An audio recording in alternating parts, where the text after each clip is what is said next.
The Book of Leviticus. Leviticus chapter 1.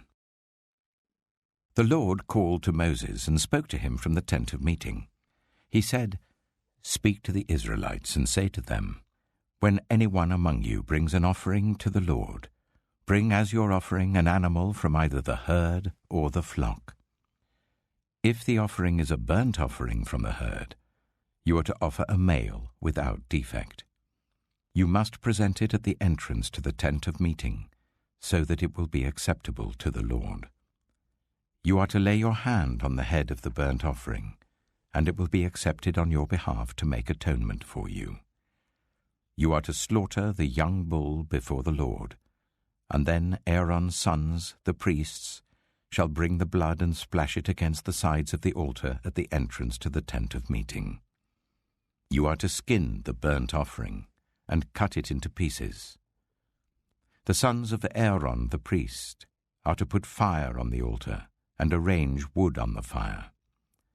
Then Aaron's sons, the priests, shall arrange the pieces, including the head and the fat, on the wood that is burning on the altar. You are to wash the internal organs and the legs with water, and the priest is to burn all of it on the altar. It is a burnt offering, a food offering, an aroma pleasing to the Lord. If the offering is a burnt offering from the flock, from either the sheep or the goats, you are to offer a male without defect. You are to slaughter it at the north side of the altar before the Lord. And Aaron's sons, the priests, shall splash its blood against the sides of the altar. You are to cut it into pieces, and the priest shall arrange them, including the head and the fat, on the wood that is burning on the altar. You are to wash the internal organs and the legs with water, and the priest is to bring all of them and burn them on the altar. It is a burnt offering, a food offering, an aroma pleasing to the Lord. If the offering to the Lord is a burnt offering of birds, you are to offer a dove or a young pigeon. The priest shall bring it to the altar, wring off the head and burn it on the altar. Its blood shall be drained out on the side of the altar. He is to remove the crop and the feathers and throw them down east of the altar where the ashes are. He shall tear it open by the wings, not dividing it completely, and then the priest shall burn it on the wood that is burning on the altar. It is a burnt offering, a food offering, an aroma pleasing to the Lord. A grain offering to the Lord. Their offering is to be of the finest flour. They are to pour olive oil on it, put incense on it, and take it to Aaron's sons, the priests. The priest shall take a handful of the flour and oil, together with all the incense, and burn this as a memorial portion on the altar, a food offering, an aroma pleasing to the Lord. The rest of the grain offering belongs to Aaron and his sons. It is a most holy part of the food offerings presented to the Lord. If you bring a grain offering baked in an oven, it is to consist of the finest flour, either thick loaves made without yeast and with olive oil mixed in, or thin loaves made without yeast and brushed with olive oil. If your grain offering is prepared on a griddle, it is to be made of the finest flour mixed with oil and without yeast. Crumble it and pour oil on it. It is a grain offering. If your grain offering is cooked in a pan, it is to be made of the finest flour and some olive oil. Bring the grain offering made of these things to the Lord. Present it to the priest, who shall take it to the altar. He shall take out the memorial portion from the grain offering and burn it on the altar as a food offering, an aroma pleasing to the Lord. The rest of the grain offering belongs to Aaron and his sons. It is a most holy part of the food offerings presented to the Lord. Every grain offering you bring to the Lord must be made without yeast. For you are not to burn any yeast or honey in a food offering presented to the Lord. You may bring them to the Lord as an offering of the first fruits, but they are not to be offered on the altar as a pleasing aroma. Season all your grain offerings with salt. Do not leave the salt of the covenant of your God out of your grain offerings.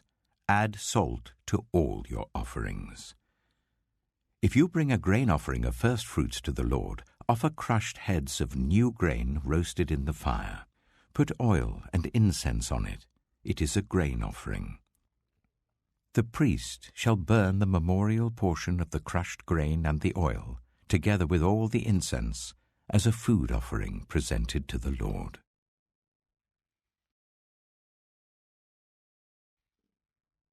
Leviticus chapter 3.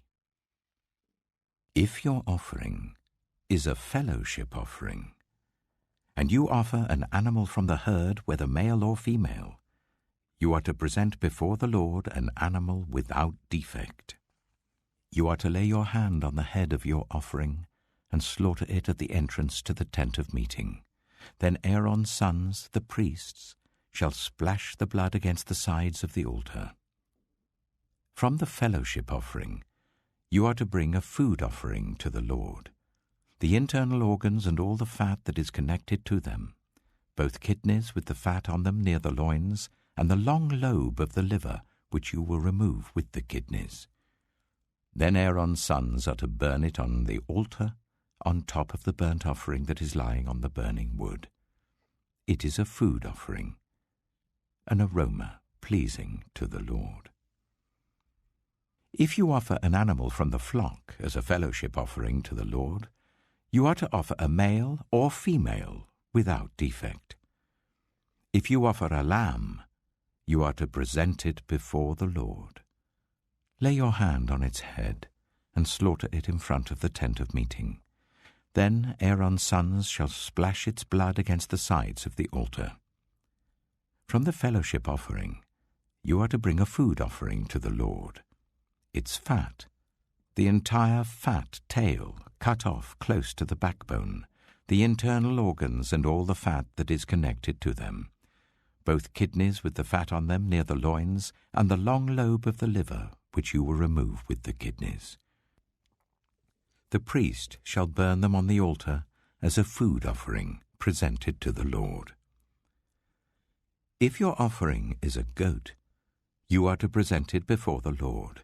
Lay your hand on its head and slaughter it in front of the tent of meeting. Then Aaron's sons shall splash its blood against the sides of the altar. From what you offer, you are to present this food offering to the Lord, the internal organs and all the fat that is connected to them, both kidneys with the fat on them near the loins, and the long lobe of the liver, which you will remove with the kidneys. The priest shall burn them on the altar as a food offering, a pleasing aroma. All the fat is the Lord's. This is a lasting ordinance for the generations to come wherever you live. You must not eat any fat or any blood.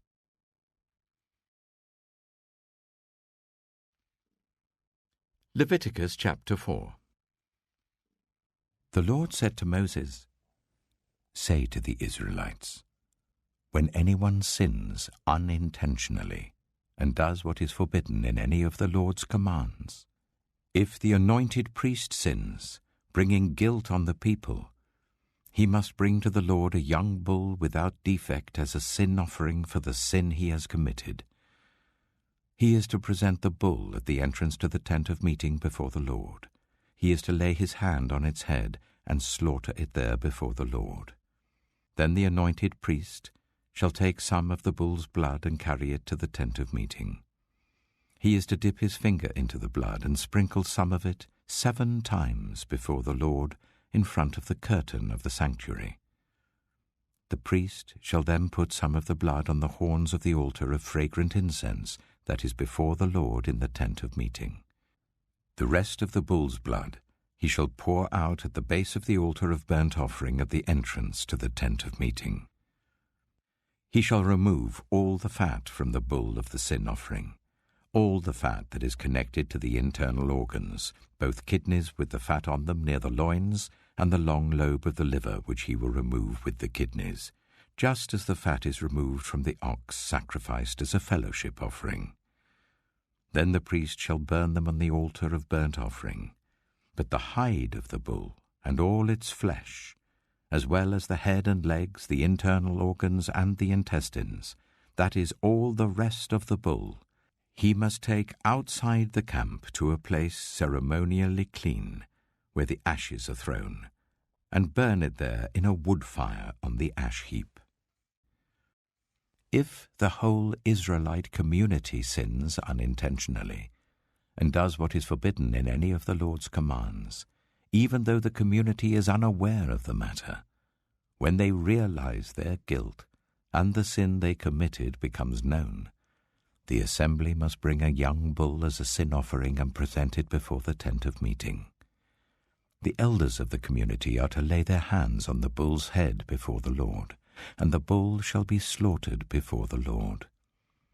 Then the anointed priest is to take some of the bull's blood into the tent of meeting. He shall dip his finger into the blood and sprinkle it before the Lord 7 times in front of the curtain. He is to put some of the blood on the horns of the altar that is before the Lord in the tent of meeting. The rest of the blood he shall pour out at the base of the altar of burnt offering at the entrance to the tent of meeting. He shall remove all the fat from it and burn it on the altar, and do with this bull just as he did with the bull for the sin offering. In this way the priest will make atonement for the community, and they will be forgiven. Then he shall take the bull outside the camp and burn it as he burned the first bull.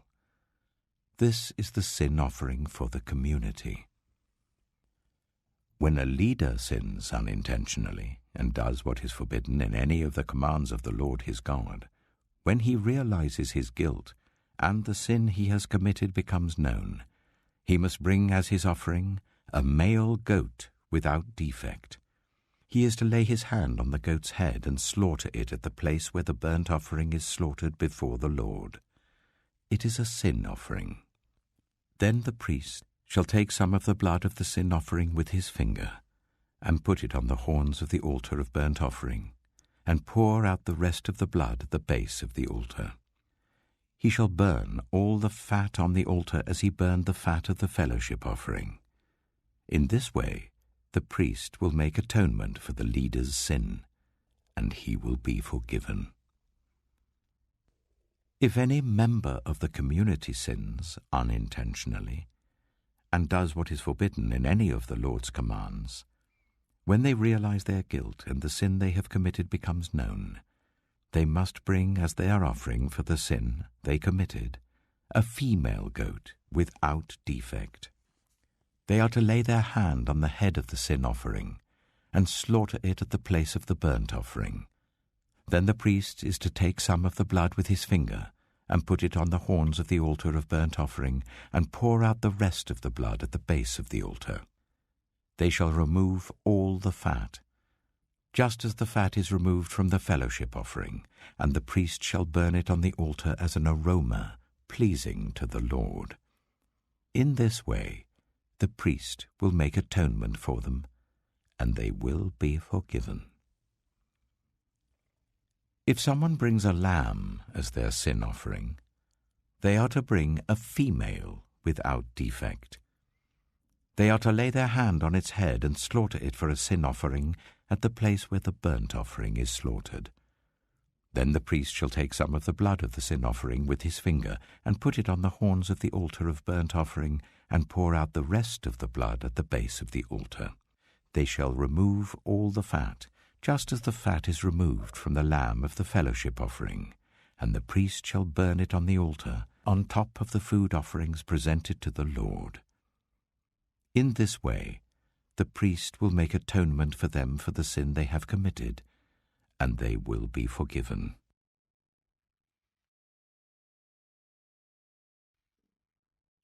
Leviticus chapter 5. If anyone sins because they do not speak up when they hear a public charge, to testify regarding something they have seen or learned about, they will be held responsible.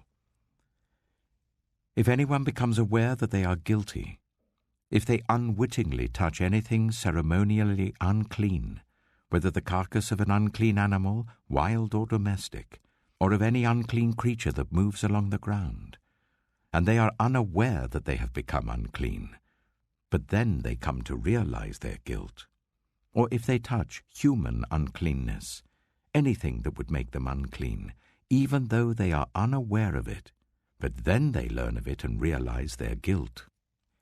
Or if anyone, thoughtlessly, takes an oath to do anything, whether good or evil, in any matter one might carelessly swear about, even though they are unaware of it, but then they learn of it and realize their guilt. When anyone becomes aware that they are guilty in any of these matters, they must confess in what way they have sinned. As a penalty for the sin they have committed, they must bring to the Lord a female lamb or goat from the flock as a sin offering, and the priest shall make atonement for them for their sin. Anyone who cannot afford a lamb is to bring 2 doves or 2 young pigeons to the Lord as a penalty for their sin, one for a sin offering and the other for a burnt offering. They are to bring them to the priest, who shall first offer the one for the sin offering. He is to wring its head from its neck, not dividing it completely, and is to splash some of the blood of the sin offering against the side of the altar. The rest of the blood must be drained out at the base of the altar. It is a sin offering. The priest shall then offer the other as a burnt offering in the prescribed way, and make atonement for them for the sin they have committed, and they will be forgiven. If, however, they cannot afford 2 doves or 2 young pigeons, they are to bring as an offering for their sin 1/10 of an ephah of the finest flour for a sin offering. They must not put olive oil or incense on it, because it is a sin offering. They are to bring it to the priest, who shall take a handful of it as a memorial portion and burn it on the altar on top of the food offerings presented to the Lord. It is a sin offering. In this way, the priest will make atonement for them for any of these sins they have committed, and they will be forgiven. The rest of the offering will belong to the priest, as in the case of the grain offering. The Lord said to Moses, "When anyone is unfaithful to the Lord by sinning unintentionally in regard to any of the Lord's holy things, they are to bring to the Lord as a penalty a ram from the flock, one without defect and of the proper value in silver according to the sanctuary shekel. It is a guilt offering. They must make restitution for what they have failed to do in regard to the holy things, pay an additional penalty of 1/5 of its value, and give it all to the priest. The priest will make atonement for them with the ram as a guilt offering, and they will be forgiven. If anyone sins and does what is forbidden in any of the Lord's commands, even though they do not know it, they are guilty and will be held responsible. They are to bring to the priest as a guilt offering a ram from the flock, one without defect and of the proper value. In this way the priest will make atonement for them for the wrong they have committed unintentionally, and they will be forgiven. It is a guilt offering. They have been guilty of wrongdoing against the Lord.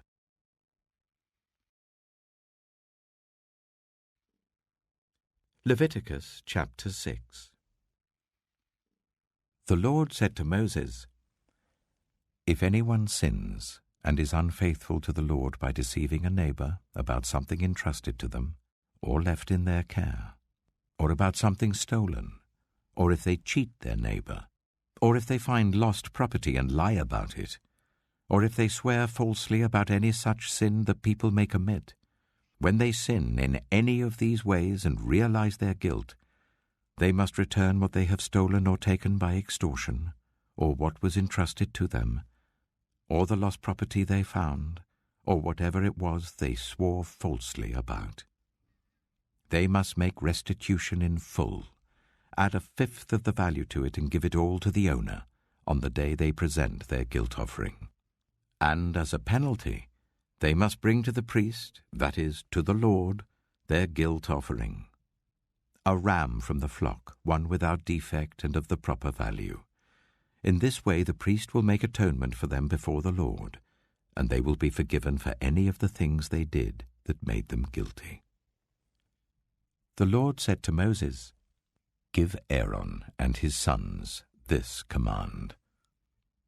These are the regulations for the burnt offering. The burnt offering is to remain on the altar hearth throughout the night till morning, and the fire must be kept burning on the altar. The priest shall then put on his linen clothes with linen undergarments next to his body, and shall remove the ashes of the burnt offering that the fire has consumed on the altar and place them beside the altar. Then he is to take off these clothes and put on others, and carry the ashes outside the camp to a place that is ceremonially clean. The fire on the altar must be kept burning. It must not go out. Every morning the priest is to add firewood and arrange the burnt offering on the fire and burn the fat of the fellowship offerings on it. The fire must be kept burning on the altar continuously. It must not go out. These are the regulations for the grain offering. Aaron's sons are to bring it before the Lord in front of the altar. The priest is to take a handful of the finest flour and some olive oil, together with all the incense on the grain offering, and burn the memorial portion on the altar as an aroma pleasing to the Lord. Aaron and his sons shall eat the rest of it, but it is to be eaten without yeast in the sanctuary area. They are to eat it in the courtyard of the tent of meeting. It must not be baked with yeast. I have given it as their share of the food offerings presented to me. Like the sin offering and the guilt offering, it is most holy. Any male descendant of Aaron may eat it. For all generations to come, it is his perpetual share of the food offerings presented to the Lord. Whatever touches it will become holy. The Lord also said to Moses, "This is the offering Aaron and his sons are to bring to the Lord on the day he is anointed: 1/10 of an ephah of the finest flour as a regular grain offering, half of it in the morning and half in the evening. It must be prepared with oil on a griddle. Bring it well mixed and present the grain offering, broken in pieces as an aroma pleasing to the Lord. The son who is to succeed him as an anointed priest shall prepare it. It is the Lord's perpetual share and is to be burned completely. Every grain offering of a priest shall be burned completely. It must not be eaten." The Lord said to Moses, "Say to Aaron and his sons, these are the regulations for the sin offering. The sin offering is to be slaughtered before the Lord in the place where the burnt offering is slaughtered. It is most holy. The priest who offers it shall eat it. It is to be eaten in the sanctuary area, in the courtyard of the tent of meeting. Whatever touches any of the flesh will become holy, and if any of the blood is spattered on a garment, you must wash it in the sanctuary area.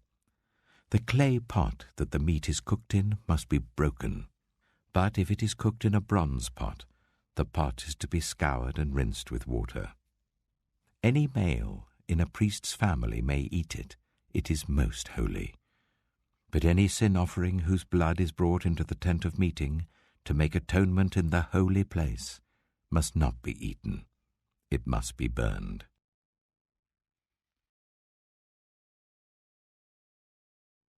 Leviticus chapter 7. These are the regulations for the guilt offering, which is most holy. The guilt offering is to be slaughtered in the place where the burnt offering is slaughtered, and its blood is to be splashed against the sides of the altar. All its fat shall be offered, the fat tail and the fat that covers the internal organs, both kidneys with the fat on them near the loins, and the long lobe of the liver, which is to be removed with the kidneys. The priest shall burn them on the altar as a food offering presented to the Lord. It is a guilt offering. Any male in a priest's family may eat it, but it must be eaten in the sanctuary area. It is most holy. The same law applies to both the sin offering and the guilt offering. They belong to the priest, who makes atonement with them. The priest who offers a burnt offering for anyone may keep its hide for himself. Every grain offering baked in an oven or cooked in a pan or on a griddle belongs to the priest who offers it, and every grain offering, whether mixed with olive oil or dry, belongs equally to all the sons of Aaron. These are the regulations for the fellowship offering anyone may present to the Lord.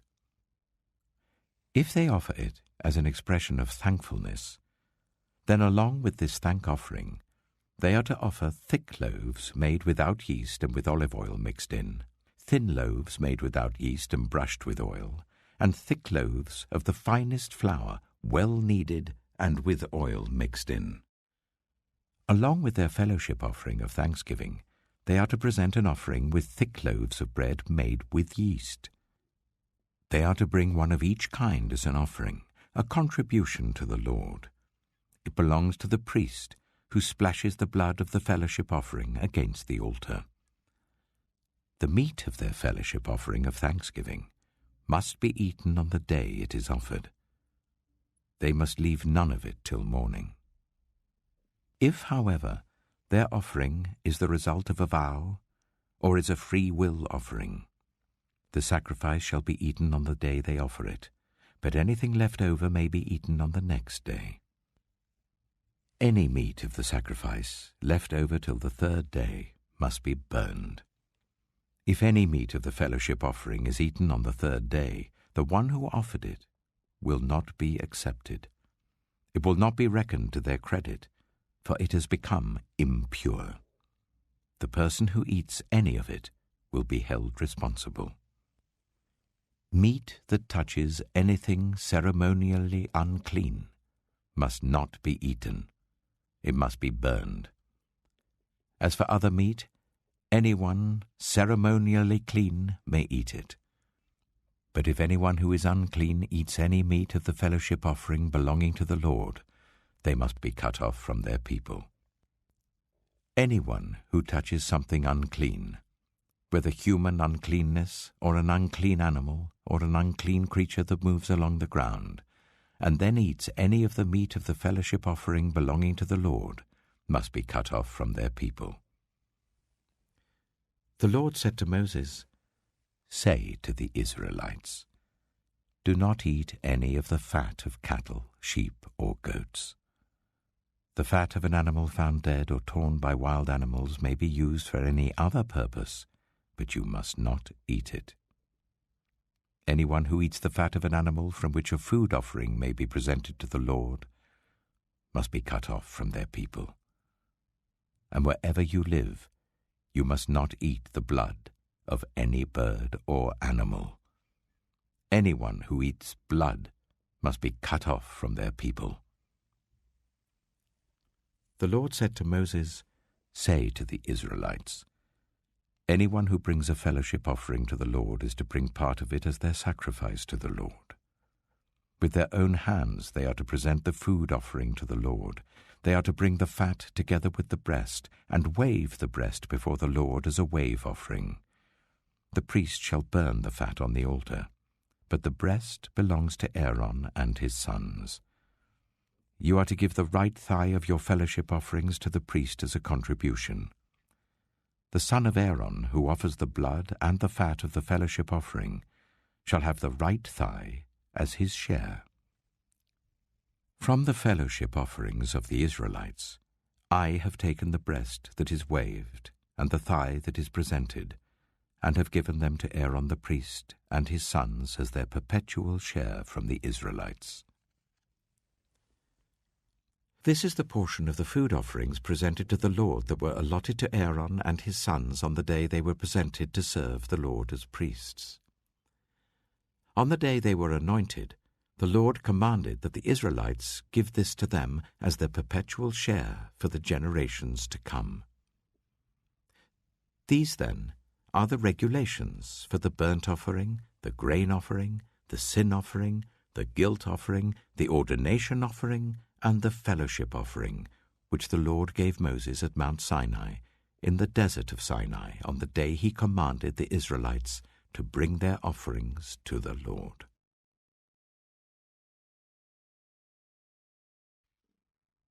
Leviticus chapter 8. The Lord said to Moses, "Bring Aaron and his sons, their garments, the anointing oil, the bull for the sin offering, the 2 rams and the basket containing bread made without yeast, and gather the entire assembly at the entrance to the tent of meeting." Moses did as the Lord commanded him, and the assembly gathered at the entrance to the tent of meeting. Moses said to the assembly, "This is what the Lord has commanded to be done." Then Moses brought Aaron and his sons forward and washed them with water. He put the tunic on Aaron, tied the sash around him, clothed him with the robe, and put the ephod on him. He also fastened the ephod with a decorative waistband which he tied round him. He placed the breastpiece on him and put the Urim and Thummim in the breastpiece. Then he placed the turban on Aaron's head and set the gold plate, the sacred emblem, on the front of it, as the Lord commanded Moses. Then Moses took the anointing oil and anointed the tabernacle and everything in it, and so consecrated them. He sprinkled some of the oil on the altar 7 times, anointing the altar and all its utensils and the basin with its stand to consecrate them. He poured some of the anointing oil on Aaron's head and anointed him to consecrate him. Then he brought Aaron's sons forward, put tunics on them, tied sashes round them, and fastened caps on them, as the Lord commanded Moses. He then presented the bull for the sin offering, and Aaron and his sons laid their hands on its head. Moses slaughtered the bull and took some of the blood, and with his finger he put it on all the horns of the altar to purify the altar. He poured out the rest of the blood at the base of the altar. So he consecrated it to make atonement for it. Moses also took all the fat around the internal organs, the long lobe of the liver and both kidneys and their fat, and burned it on the altar. But the bull with its hide and its flesh and its intestines he burned outside the camp, as the Lord commanded Moses. He then presented the ram for the burnt offering, and Aaron and his sons laid their hands on its head. Then Moses slaughtered the ram and splashed the blood against the sides of the altar. He cut the ram into pieces and burned the head, the pieces, and the fat. He washed the internal organs and the legs with water and burned the whole ram on the altar. It was a burnt offering, a pleasing aroma, a food offering presented to the Lord, as the Lord commanded Moses. He then presented the other ram, the ram for the ordination, and Aaron and his sons laid their hands on its head. Moses slaughtered the ram and took some of its blood and put it on the lobe of Aaron's right ear, on the thumb of his right hand, and on the big toe of his right foot. Moses also brought Aaron's sons forward and put some of the blood on the lobes of their right ears, on the thumbs of their right hands, and on the big toes of their right feet. Then he splashed blood against the sides of the altar. After that he took the fat tail, all the fat around the internal organs, the long lobe of the liver, both kidneys and their fat, and the right thigh. And from the basket of bread made without yeast, which was before the Lord, he took 1 thick loaf with olive oil mixed in, and 1 thin loaf, and he put these on the fat portions and on the right thigh. He put all these in the hands of Aaron and his sons, and they waved them before the Lord as a wave offering. Then Moses took them from their hands and burned them on the altar on top of the burnt offering as an ordination offering, a pleasing aroma, a food offering presented to the Lord. Moses also took the breast, which was his share of the ordination ram, and waved it before the Lord as a wave offering, as the Lord commanded Moses. Then Moses took some of the anointing oil and some of the blood from the altar and sprinkled them on Aaron and his garments and on his sons and their garments. So he consecrated Aaron and his garments and his sons and their garments. Moses then said to Aaron and his sons, "Cook the meat at the entrance to the tent of meeting, and eat it there with the bread from the basket of ordination offerings, as I was commanded. Aaron and his sons are to eat it. Then burn the rest of the meat and the bread. Do not leave the entrance to the tent of meeting for 7 days, until the days of your ordination are completed, for your ordination will last 7 days. What has been done today was commanded by the Lord to make atonement for you. You must stay at the entrance to the tent of meeting, day and night, for 7 days, and do what the Lord requires, so that you will not die. For that is what I have been commanded." So Aaron and his sons did everything the Lord commanded through Moses.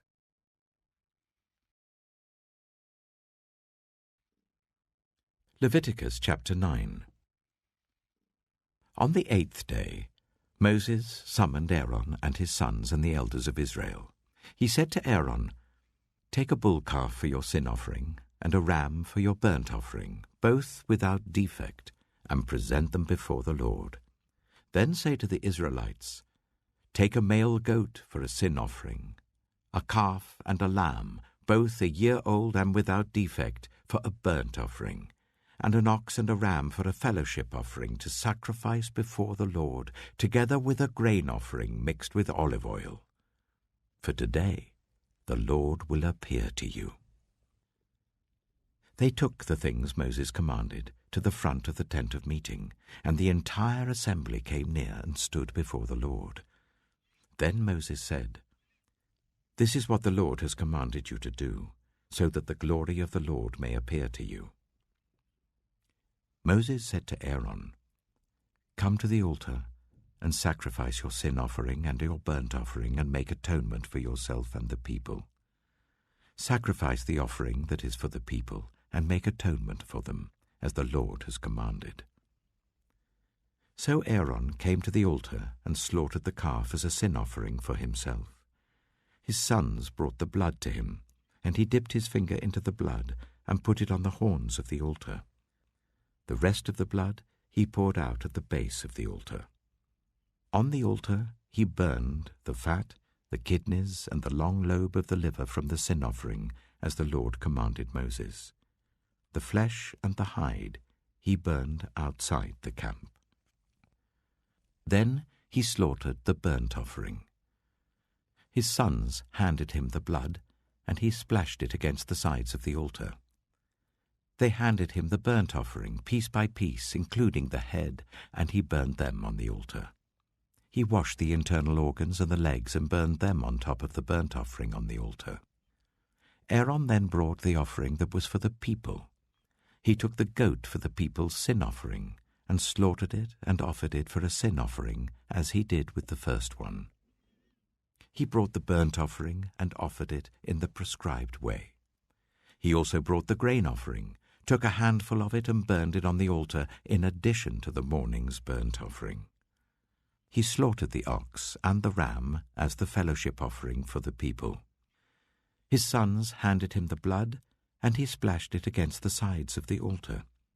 But the fat portions of the ox and the ram, the fat tail, the layer of fat, the kidneys, and the long lobe of the liver, these they laid on the breasts.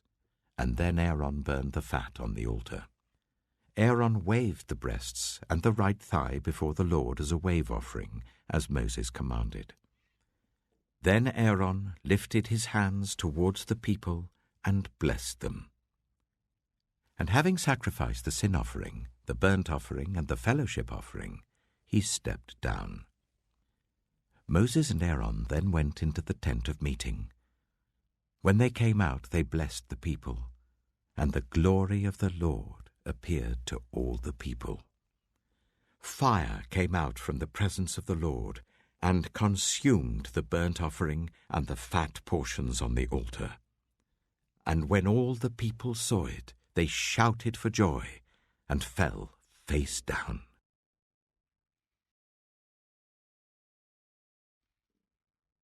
Leviticus chapter 10. Aaron's sons, Nadab and Abihu, took their censers, put fire in them, and added incense. And they offered unauthorized fire before the Lord, contrary to his command. So fire came out from the presence of the Lord and consumed them, and they died before the Lord. Moses then said to Aaron, "This is what the Lord spoke of when he said, 'Among those who approach me I will be proved holy. In the sight of all the people I will be honored.'" Aaron remained silent.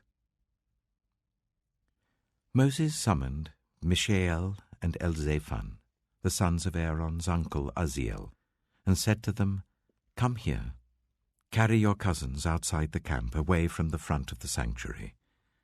So they came and carried them, still in their tunics, outside the camp as Moses ordered. Then Moses said to Aaron and his sons Eleazar and Ithamar, "Do not let your hair become unkempt, and do not tear your clothes, or you will die, and the Lord will be angry with the whole community. But your relatives, all the Israelites, may mourn for those the Lord has destroyed by fire. Do not leave the entrance to the tent of meeting, or you will die, because the Lord's anointing oil is on you." So they did as Moses said. Then the Lord said to Aaron, "You and your sons are not to drink wine or other fermented drink whenever you go into the tent of meeting, or you will die.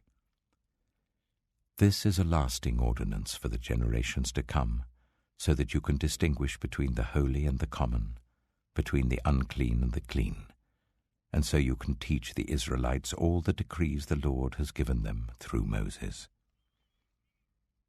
Moses said to Aaron and his remaining sons, Eleazar and Ithamar, "Take the grain offering left over from the food offerings prepared without yeast, and present it to the Lord, and eat it beside the altar, for it is most holy.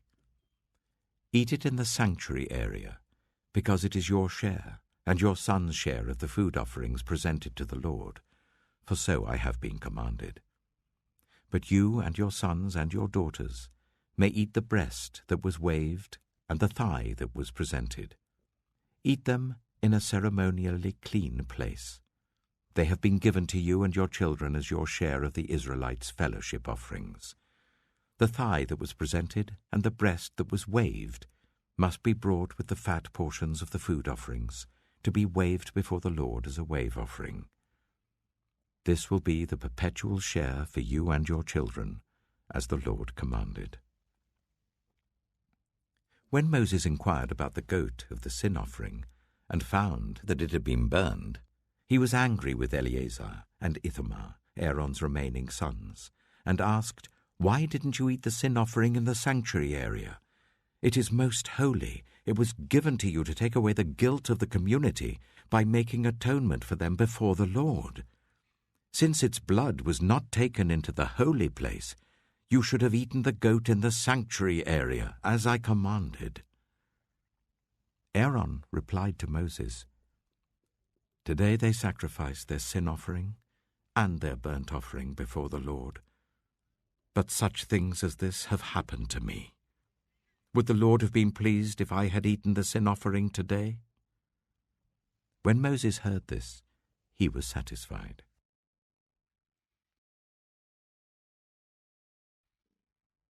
Leviticus chapter 11. The Lord said to Moses and Aaron, "Say to the Israelites, of all the animals that live on land, these are the ones you may eat.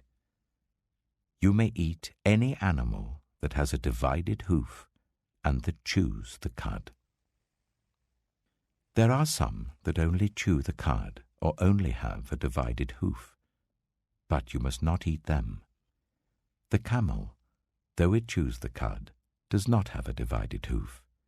It is ceremonially unclean for you. The hyrax, though it chews the cud, does not have a divided hoof. It is unclean for you. The rabbit, though it chews the cud, does not have a divided hoof, it is unclean for you. And the pig, though it has a divided hoof, does not chew the cud. It is unclean for you. You must not eat their meat or touch their carcasses. They are unclean for you. Of all the creatures living in the water of the seas and the streams, you may eat any that have fins and scales. But all creatures in the seas or streams that do not have fins and scales, whether among all the swarming things or among all the other living creatures in the water, you are to regard as unclean. And since you are to regard them as unclean, you must not eat their meat. You must regard their carcasses as unclean. Anything living in the water that does not have fins and scales is to be regarded as unclean by you. These are the birds you are to regard as unclean, and not eat, because they are unclean: the eagle, the vulture, the black vulture, the red kite, any kind of black kite, any kind of raven, the horned owl, the screech owl, the gull, any kind of hawk, the little owl, the cormorant, the great owl, the white owl, the desert owl, the osprey, the stork, any kind of heron, the hoopoe, and the bat. All flying insects that walk on all fours are to be regarded as unclean by you. There are, however, some flying insects that walk on all fours that you may eat. Those that have jointed legs for hopping on the ground. Of these you may eat any kind of locust, cricket, cicada, or grasshopper. But all other flying insects that have 4 legs you are to regard as unclean. You will make yourselves unclean by these. Whoever touches their carcass will be unclean till evening. Whoever picks up one of their carcasses must wash their clothes, and they will be unclean till evening. Every animal that does not have a divided hoof, or that does not chew the cud, is unclean for you. Whoever touches the carcass of any of them will be unclean. Of all the animals that walk on all fours, those that walk on their paws are unclean for you. Whoever touches their carcasses will be unclean till evening. Anyone who picks up their carcasses must wash their clothes, and they will be unclean till evening. These animals are unclean for you. Of the animals that move along the ground, these are unclean for you: the weasel, the rat, any kind of great lizard, the gecko, the monitor lizard, the wall lizard, the skink, and the chameleon. Of all those that move along the ground, these are unclean for you. Whoever touches them when they are dead will be unclean till evening. When one of them dies and falls on something, that article, whatever its use, will be unclean, whether it is made of wood, cloth, hide, or sackcloth. Put it in water. It will be unclean till evening, and then it will be clean. If one of them falls into a clay pot, everything in it will be unclean, and you must break the pot. Any food you are allowed to eat that has come into contact with water from any such pot is unclean, and any liquid that is drunk from such a pot is unclean. Anything that one of their carcasses falls on becomes unclean. An oven or cooking pot must be broken up. They are unclean, and you are to regard them as unclean. A spring, however, or a cistern for collecting water remains clean. But anyone who touches one of these carcasses is unclean. If a carcass falls on any seeds that are to be planted, they remain clean. But if water has been put on the seed and a carcass falls on it, it is unclean for you. If an animal that you are allowed to eat dies, anyone who touches its carcass will be unclean till evening. Anyone who eats some of its carcass must wash their clothes, and they will be unclean till evening. Anyone who picks up the carcass must wash their clothes, and they will be unclean till evening. Every creature that moves along the ground is to be regarded as unclean. It is not to be eaten. You are not to eat any creature that moves along the ground, whether it moves on its belly or walks on all fours or on many feet. It is unclean. Do not defile yourselves by any of these creatures. Do not make yourselves unclean by means of them or be made unclean by them. I am the Lord your God. Consecrate yourselves and be holy, because I am holy. Do not make yourselves unclean by any creature that moves along the ground. I am the Lord, who brought you up out of Egypt to be your God. Therefore be holy, because I am holy. These are the regulations concerning animals, birds, every living thing that moves about in the water, and every creature that moves along the ground. You must distinguish between the unclean and the clean, between living creatures that may be eaten and those that may not be eaten.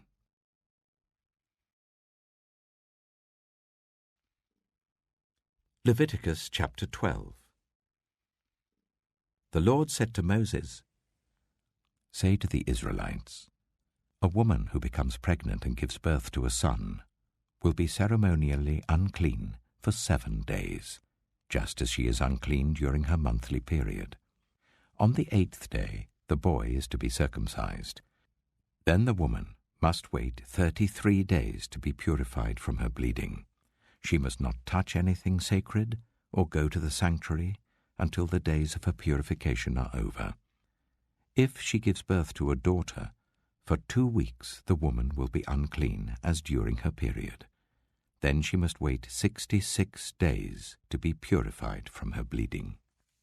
When the days of her purification for a son or daughter are over, she is to bring to the priest at the entrance to the tent of meeting a year-old lamb for a burnt offering, and a young pigeon or a dove for a sin offering. He shall offer them before the Lord to make atonement for her, and then she will be ceremonially clean from her flow of blood. These are the regulations for the woman who gives birth to a boy or a girl. But if she cannot afford a lamb, she is to bring 2 doves or 2 young pigeons, one for a burnt offering and the other for a sin offering. In this way, the priest will make atonement for her, and she will be clean.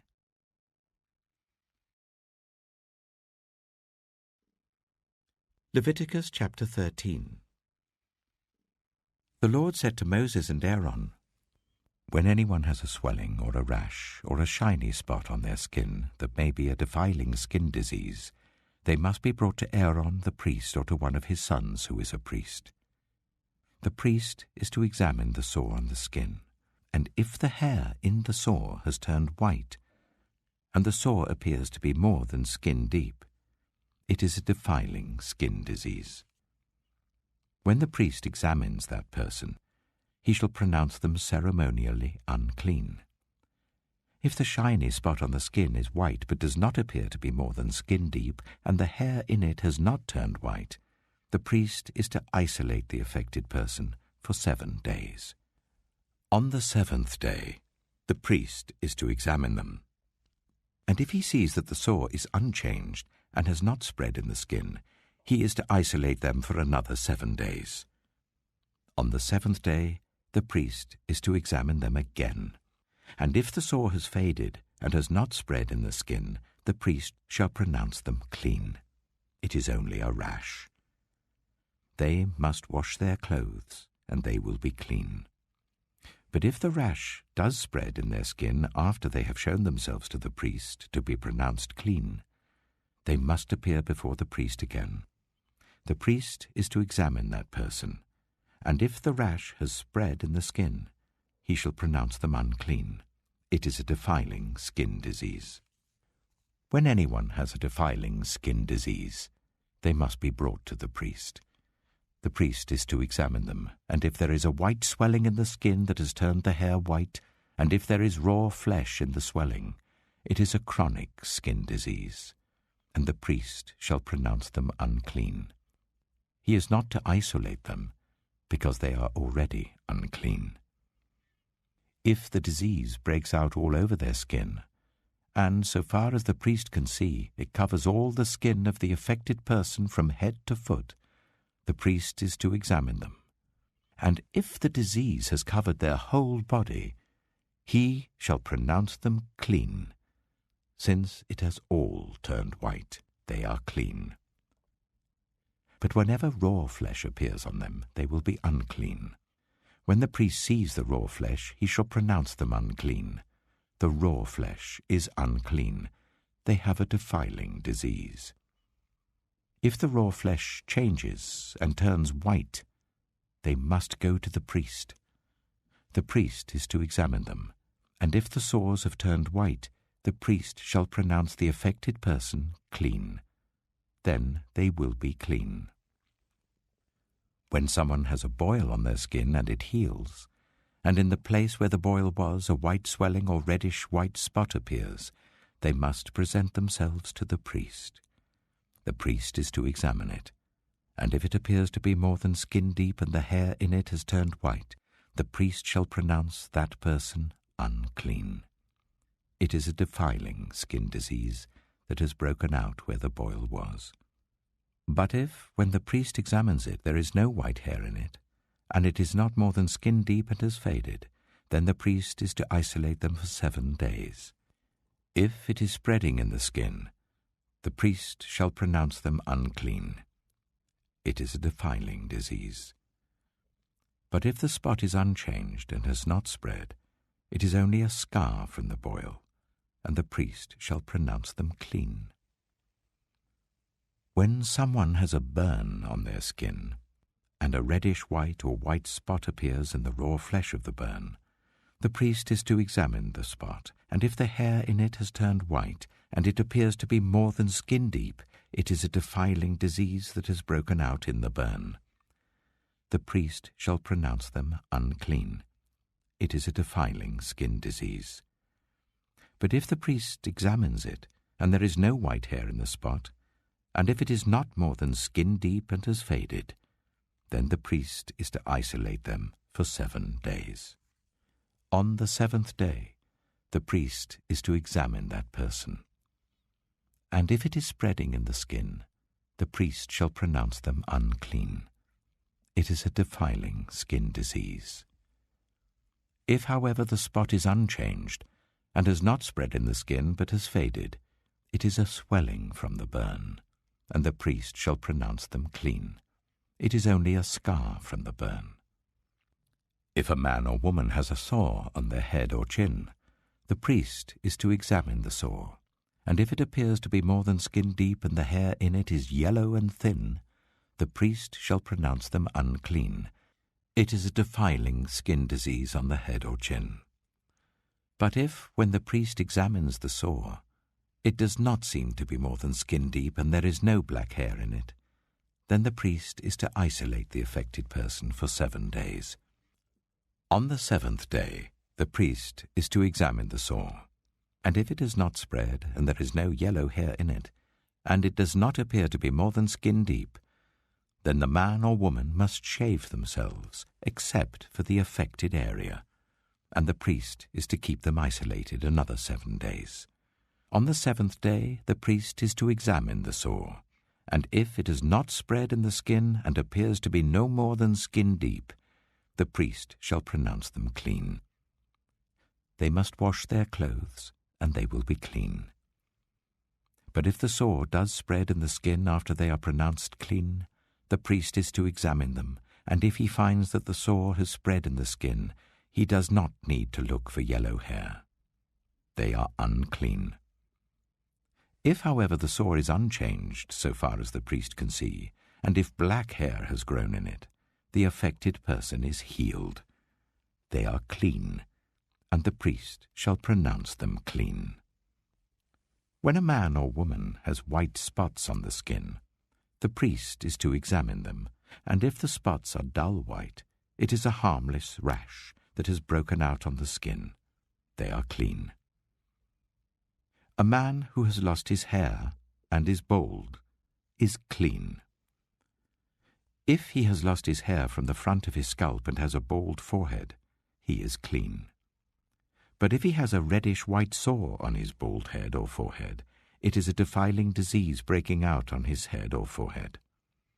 The priest is to examine him, and if the swollen sore on his head or forehead is reddish-white like a defiling skin disease, the man is diseased and is unclean. The priest shall pronounce him unclean because of the sore on his head. Anyone with such a defiling disease must wear torn clothes, let their hair be unkempt, cover the lower part of their face, and cry out, "Unclean, unclean!" As long as they have the disease, they remain unclean.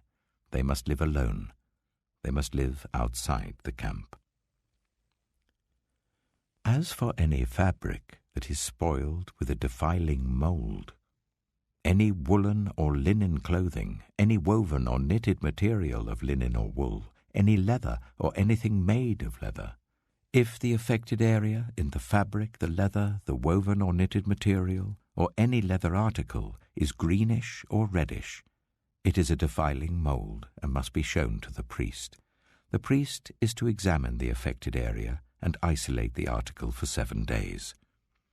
On the 7th day he is to examine it, and if the mold has spread in the fabric, the woven or knitted material, or the leather, whatever its use, it is a persistent, defiling mold. The article is unclean. He must burn the fabric, the woven or knitted material of wool or linen, or any leather article that has been spoiled, because the defiling mold is persistent.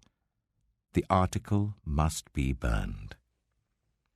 But if, when the priest examines it, the mold has not spread in the fabric, the woven or knitted material, or the leather article, he shall order that the spoiled article be washed. Then he is to isolate it for another 7 days. After the article has been washed, the priest is to examine it again. And if the mold has not changed its appearance, even though it has not spread, it is unclean. Burn it, no matter which side of the fabric has been spoiled.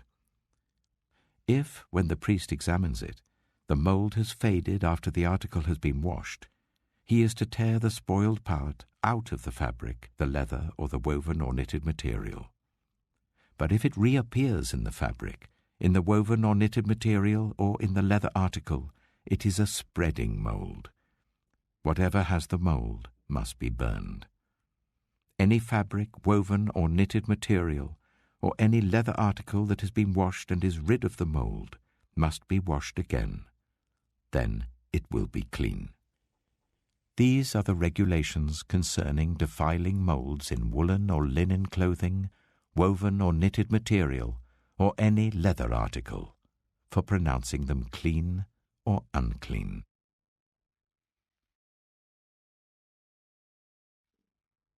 Leviticus chapter 14. The Lord said to Moses, "These are the regulations for any diseased person at the time of their ceremonial cleansing when they are brought to the priest. The priest is to go outside the camp and examine them. If they have been healed of their defiling skin disease, the priest shall order that 2 live clean birds and some cedar wood, scarlet yarn and hyssop be brought for the person to be cleansed. Then the priest shall order that 1 of the birds be killed over fresh water in a clay pot. He is then to take the live bird and dip it, together with the cedar wood, the scarlet yarn and the hyssop, into the blood of the bird that was killed over the fresh water. 7 times he shall sprinkle the one to be cleansed of the defiling disease, and then pronounce them clean. After that, he is to release the live bird in the open fields.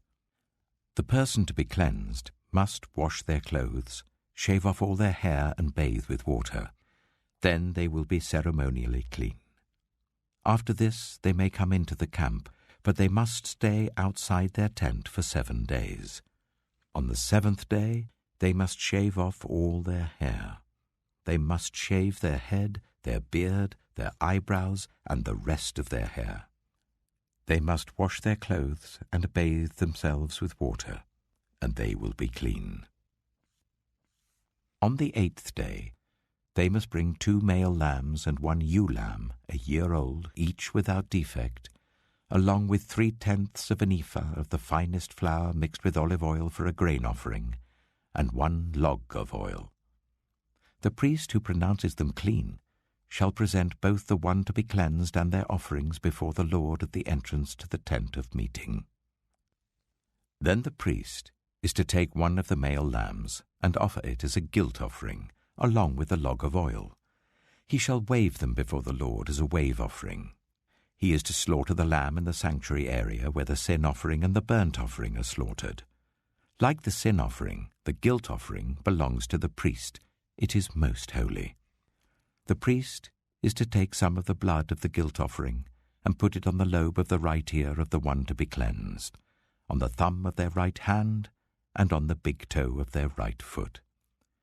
The priest shall then take some of the log of oil, pour it in the palm of his own left hand, dip his right forefinger into the oil in his palm, and with his finger sprinkle some of it before the Lord 7 times. The priest is to put some of the oil remaining in his palm on the lobe of the right ear of the one to be cleansed, on the thumb of their right hand, and on the big toe of their right foot, on top of the blood of the guilt offering. The rest of the oil in his palm the priest shall put on the head of the one to be cleansed and make atonement for them before the Lord. Then the priest is to sacrifice the sin offering and make atonement for the one to be cleansed from their uncleanness. After that, the priest shall slaughter the burnt offering and offer it on the altar, together with the grain offering, and make atonement for them, and they will be clean. If, however, they are poor and cannot afford these, they must take 1 male lamb as a guilt offering to be waved to make atonement for them, together with 1/10 of an ephah of the finest flour mixed with olive oil for a grain offering, a log of oil, and 2 doves or 2 young pigeons, such as they can afford, 1 for a sin offering and the other for a burnt offering. On the 8th day they must bring them for their cleansing to the priest at the entrance to the tent of meeting before the Lord. The priest is to take the lamb for the guilt offering together with the log of oil and wave them before the Lord as a wave offering. He shall slaughter the lamb for the guilt offering and take some of its blood and put it on the lobe of the right ear of the one to be cleansed, on the thumb of their right hand, and on the big toe of their right foot. The priest is to pour some of the oil into the palm of his own left hand, and with his right forefinger sprinkle some of the oil from his palm 7 times before the Lord. Some of the oil in his palm he is to put on the same places he put the blood of the guilt offering, on the lobe of the right ear of the one to be cleansed, on the thumb of their right hand, and on the big toe of their right foot. The rest of the oil in his palm the priest shall put on the head of the one to be cleansed to make atonement for them before the Lord. Then he shall sacrifice the doves or the young pigeons, such as the person can afford, 1 as a sin offering and the other as a burnt offering, together with the grain offering. In this way the priest will make atonement before the Lord on behalf of the one to be cleansed. These are the regulations for anyone who has a defiling skin disease and who cannot afford the usual offerings for their cleansing. The Lord said to Moses and Aaron, "When you enter the land of Canaan, which I am giving you as your possession, and I put a spreading mold in a house in that land, the owner of the house must go and tell the priest, 'I have seen something that looks like a defiling mold in my house.' The priest is to order the house to be emptied before he goes in to examine the mold, so that nothing in the house will be pronounced unclean. After this, the priest is to go in and inspect the house. He is to examine the mold on the walls, and if it has greenish or reddish depressions that appear to be deeper than the surface of the wall, the priest shall go out of the doorway of the house and close it up for 7 days. On the 7th day, the priest shall return to inspect the house. If the mold has spread on the walls, he is to order that the contaminated stones be torn out and thrown into an unclean place outside the town. He must have all the inside walls of the house scraped, and the material that is scraped off dumped into an unclean place outside the town. Then they are to take other stones to replace these, and to take new clay and plaster the house. If the defiling mold reappears in the house after the stones have been torn out and the house scraped and plastered, the priest is to go and examine it. And if the mold has spread in the house, it is a persistent defiling mold. The house is unclean. It must be torn down, its stones, timbers, and all the plaster, and taken out of the town to an unclean place. Anyone who goes into the house while it is closed up will be unclean till evening. Anyone who sleeps or eats in the house must wash their clothes. But if the priest comes to examine it and the mold has not spread after the house has been plastered, he shall pronounce the house clean because the defiling mold is gone. To purify the house, he is to take 2 birds and some cedar wood, scarlet yarn, and hyssop. He shall kill one of the birds over fresh water in a clay pot. Then he is to take the cedar wood, the hyssop, the scarlet yarn, and the live bird, dip them into the blood of the dead bird and the fresh water, and sprinkle the house 7 times. He shall purify the house with the bird's blood, the fresh water, the live bird, the cedar wood, the hyssop, and the scarlet yarn. Then he is to release the live bird in the open fields outside the town. In this way he will make atonement for the house, and it will be clean. These are the regulations for any defiling skin disease, for a sore, for defiling molds in fabric or in a house, and for a swelling, a rash, or a shiny spot, to determine when something is clean or unclean. These are the regulations for defiling skin diseases and defiling molds.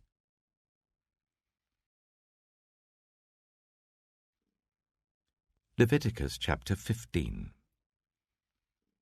The Lord said to Moses and Aaron, "Speak to the Israelites and say to them, when any man has an unusual bodily discharge, such a discharge is unclean. Whether it continues flowing from his body or is blocked, it will make him unclean. This is how his discharge will bring about uncleanness. Any bed the man with a discharge lies on will be unclean, and anything he sits on will be unclean. Anyone who touches his bed must wash their clothes and bathe with water, and they will be unclean till evening. Whoever sits on anything that the man with a discharge sat on must wash their clothes and bathe with water, and they will be unclean till evening. Whoever touches the man who has a discharge must wash their clothes and bathe with water, and they will be unclean till evening. If the man with the discharge spits on anyone who is clean, they must wash their clothes and bathe with water, and they will be unclean till evening. Everything the man sits on when riding will be unclean, and whoever touches any of the things that were under him will be unclean till evening. Whoever picks up those things must wash their clothes and bathe with water, and they will be unclean till evening. Anyone the man with a discharge touches without rinsing his hands with water must wash their clothes and bathe with water, and they will be unclean till evening. A clay pot that the man touches must be broken, and any wooden article is to be rinsed with water. When a man is cleansed from his discharge, he is to count 7 days for his ceremonial cleansing. He must wash his clothes and bathe himself with fresh water, and he will be clean. On the 8th day he must take 2 doves or 2 young pigeons, and come before the Lord to the entrance to the tent of meeting and give them to the priest. The priest is to sacrifice them, the one for a sin offering and the other for a burnt offering. In this way he will make atonement before the Lord for the man because of his discharge. When a man has an emission of semen, he must bathe his whole body with water, and he will be unclean till evening. Any clothing or leather that has semen on it must be washed with water, and it will be unclean till evening. When a man has sexual relations with a woman, and there is an emission of semen, both of them must bathe with water, and they will be unclean till evening. When a woman has her regular flow of blood, the impurity of her monthly period will last 7 days, and anyone who touches her will be unclean till evening. Anything she lies on during her period will be unclean, and anything she sits on will be unclean. Anyone who touches her bed will be unclean. They must wash their clothes and bathe with water, and they will be unclean till evening. Anyone who touches anything she sits on will be unclean. They must wash their clothes and bathe with water, and they will be unclean till evening. Whether it is the bed or anything she was sitting on, when anyone touches it, they will be unclean till evening. If a man has sexual relations with her, and her monthly flow touches him, he will be unclean for 7 days. Any bed he lies on will be unclean. When a woman has a discharge of blood for many days, at a time other than her monthly period, or has a discharge that continues beyond her period, she will be unclean as long as she has the discharge, just as in the days of her period. Any bed she lies on while her discharge continues will be unclean, as is her bed during her monthly period, and anything she sits on will be unclean, as during her period. Anyone who touches them will be unclean. They must wash their clothes and bathe with water, and they will be unclean till evening. When she is cleansed from her discharge, she must count 7 days, and after that she will be ceremonially clean. On the 8th day, she must take 2 doves or 2 young pigeons and bring them to the priest at the entrance to the tent of meeting.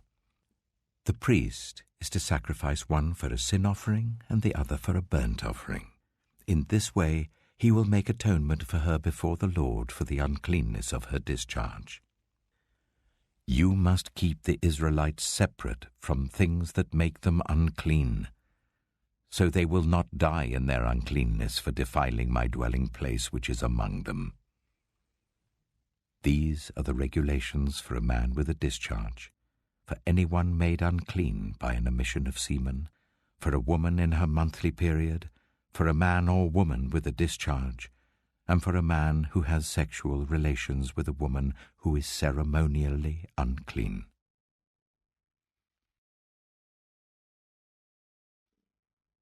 Leviticus chapter 16.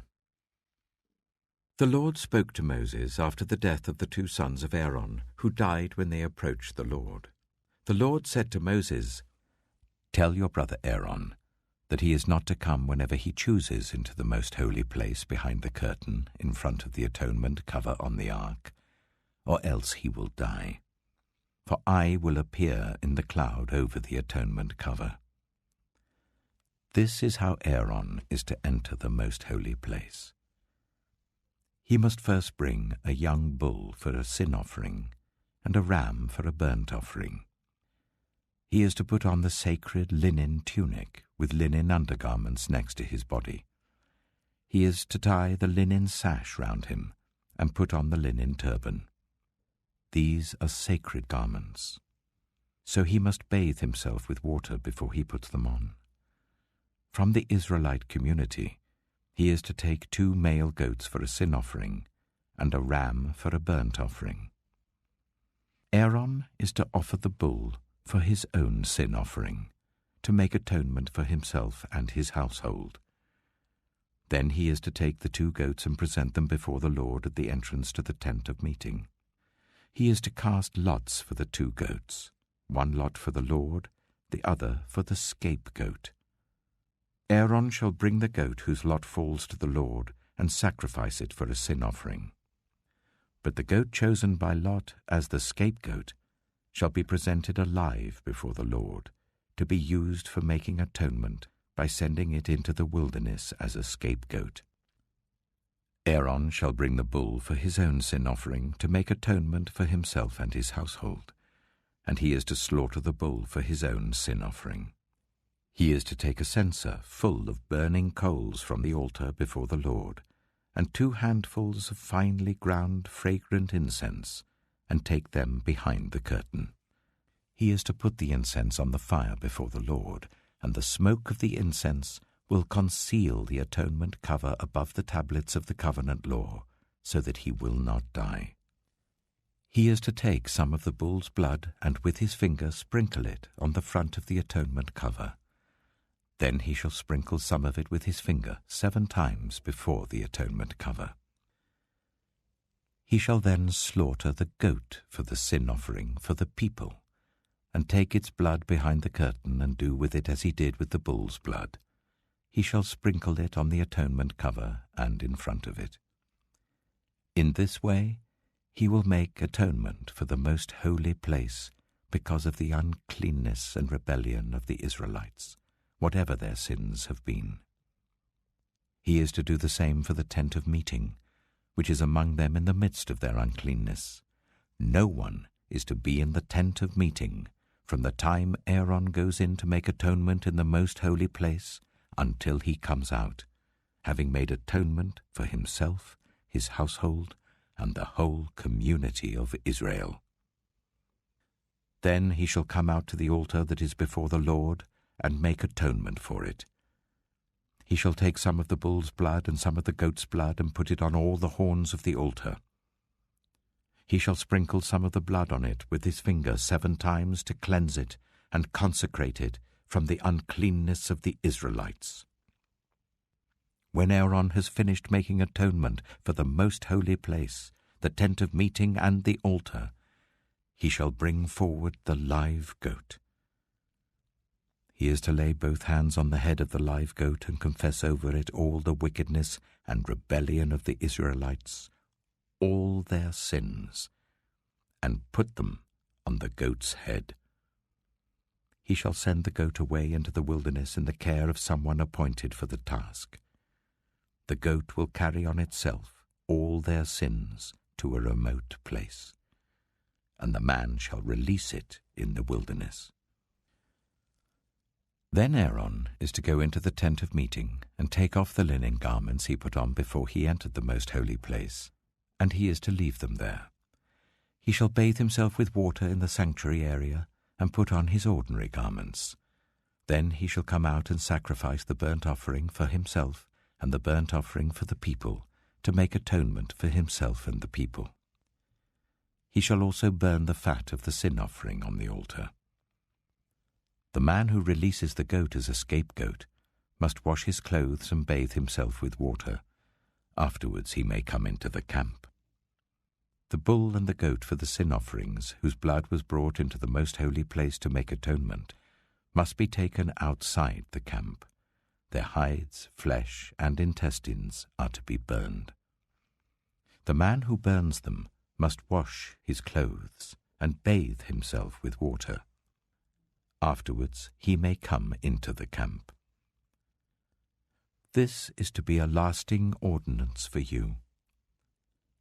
On the 10th day of the 7th month, you must deny yourselves and not do any work, whether native-born or a foreigner residing among you, because on this day atonement will be made for you to cleanse you. Then before the Lord you will be clean from all your sins. It is a day of Sabbath rest, and you must deny yourselves. It is a lasting ordinance. The priest who is anointed and ordained to succeed his father as high priest is to make atonement. He is to put on the sacred linen garments and make atonement for the most holy place, for the tent of meeting and the altar, and for the priests and all the members of the community. This is to be a lasting ordinance for you. Atonement is to be made once a year for all the sins of the Israelites. And it was done as the Lord commanded Moses.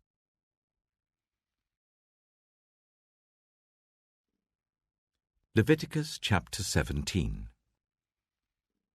The Lord said to Moses, "Speak to Aaron and his sons, and to all the Israelites, and say to them, This is what the Lord has commanded. Any Israelite who sacrifices an ox, a lamb, or a goat in the camp or outside it, instead of bringing it to the entrance to the tent of meeting to present it as an offering to the Lord in front of the tabernacle of the Lord, that person shall be considered guilty of bloodshed. They have shed blood and must be cut off from their people. This is so that the Israelites will bring to the Lord the sacrifices they are now making in the open fields.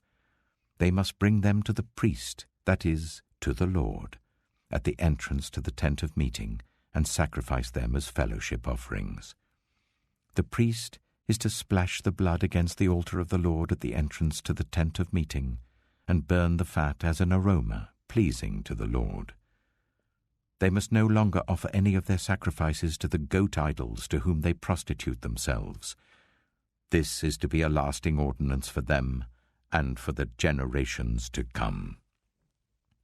Say to them, Any Israelite or any foreigner residing among them who offers a burnt offering or sacrifice, and does not bring it to the entrance to the tent of meeting to sacrifice it to the Lord, must be cut off from the people of Israel.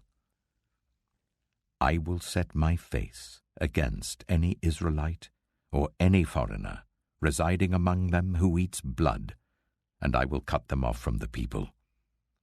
For the life of a creature is in the blood, and I have given it to you to make atonement for yourselves on the altar. It is the blood that makes atonement for one's life. Therefore I say to the Israelites, none of you may eat blood, nor may any foreigner residing among you eat blood. Any Israelite or any foreigner residing among you who hunts any animal or bird that may be eaten must drain out the blood and cover it with earth, because the life of every creature is its blood. That is why I have said to the Israelites, You must not eat the blood of any creature, because the life of every creature is its blood. Anyone who eats it must be cut off. Anyone, whether native-born or foreigner, who eats anything found dead or torn by wild animals, must wash their clothes and bathe with water, and they will be ceremonially unclean till evening. Then they will be clean. But if they do not wash their clothes and bathe themselves, they will be held responsible.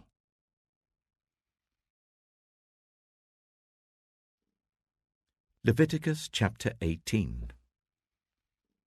The Lord said to Moses, Speak to the Israelites, and say to them, I am the Lord your God. You must not do as they do in Egypt, where you used to live, and you must not do as they do in the land of Canaan, where I am bringing you.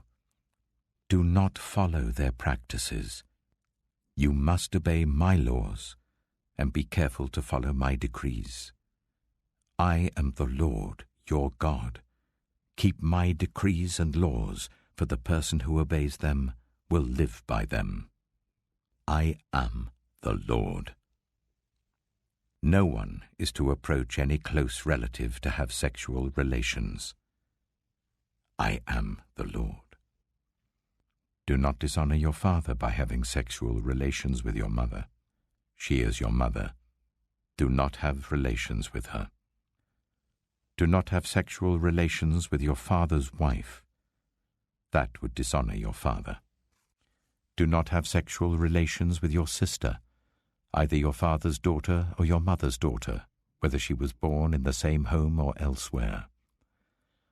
Do not have sexual relations with your son's daughter or your daughter's daughter. That would dishonor you. Do not have sexual relations with the daughter of your father's wife born to your father. She is your sister. Do not have sexual relations with your father's sister. She is your father's close relative. Do not have sexual relations with your mother's sister, because she is your mother's close relative. Do not dishonor your father's brother by approaching his wife to have sexual relations. she is your aunt. Do not have sexual relations with your daughter-in-law. She is your son's wife. Do not have relations with her. Do not have sexual relations with your brother's wife. That would dishonor your brother. Do not have sexual relations with both a woman and her daughter. Do not have sexual relations with either her son's daughter or her daughter's daughter. They are her close relatives. That is wickedness. Do not take your wife's sister as a rival wife and have sexual relations with her while your wife is living. Do not approach a woman to have sexual relations during the uncleanness of her monthly period. Do not have sexual relations with your neighbor's wife and defile yourself with her. Do not give any of your children to be sacrificed to Moloch, for you must not profane the name of your God. I am the Lord. Do not have sexual relations with a man as one does with a woman. That is detestable. Do not have sexual relations with an animal and defile yourself with it. A woman must not present herself to an animal to have sexual relations with it. That is a perversion. Do not defile yourselves in any of these ways, because this is how the nations that I am going to drive out before you became defiled. Even the land was defiled, so I punished it for its sin, and the land vomited out its inhabitants. But you must keep my decrees and my laws. The native-born and the foreigners residing among you must not do any of these detestable things. For all these were done by the people who lived in the land before you, and the land became defiled. And if you defile the land, it will vomit you out as it vomited out the nations that were before you. Everyone who does any of these detestable things, such persons must be cut off from their people. Keep my requirements, and do not follow any of the detestable customs that were practiced before you came, and do not defile yourselves with them. I am the Lord your God.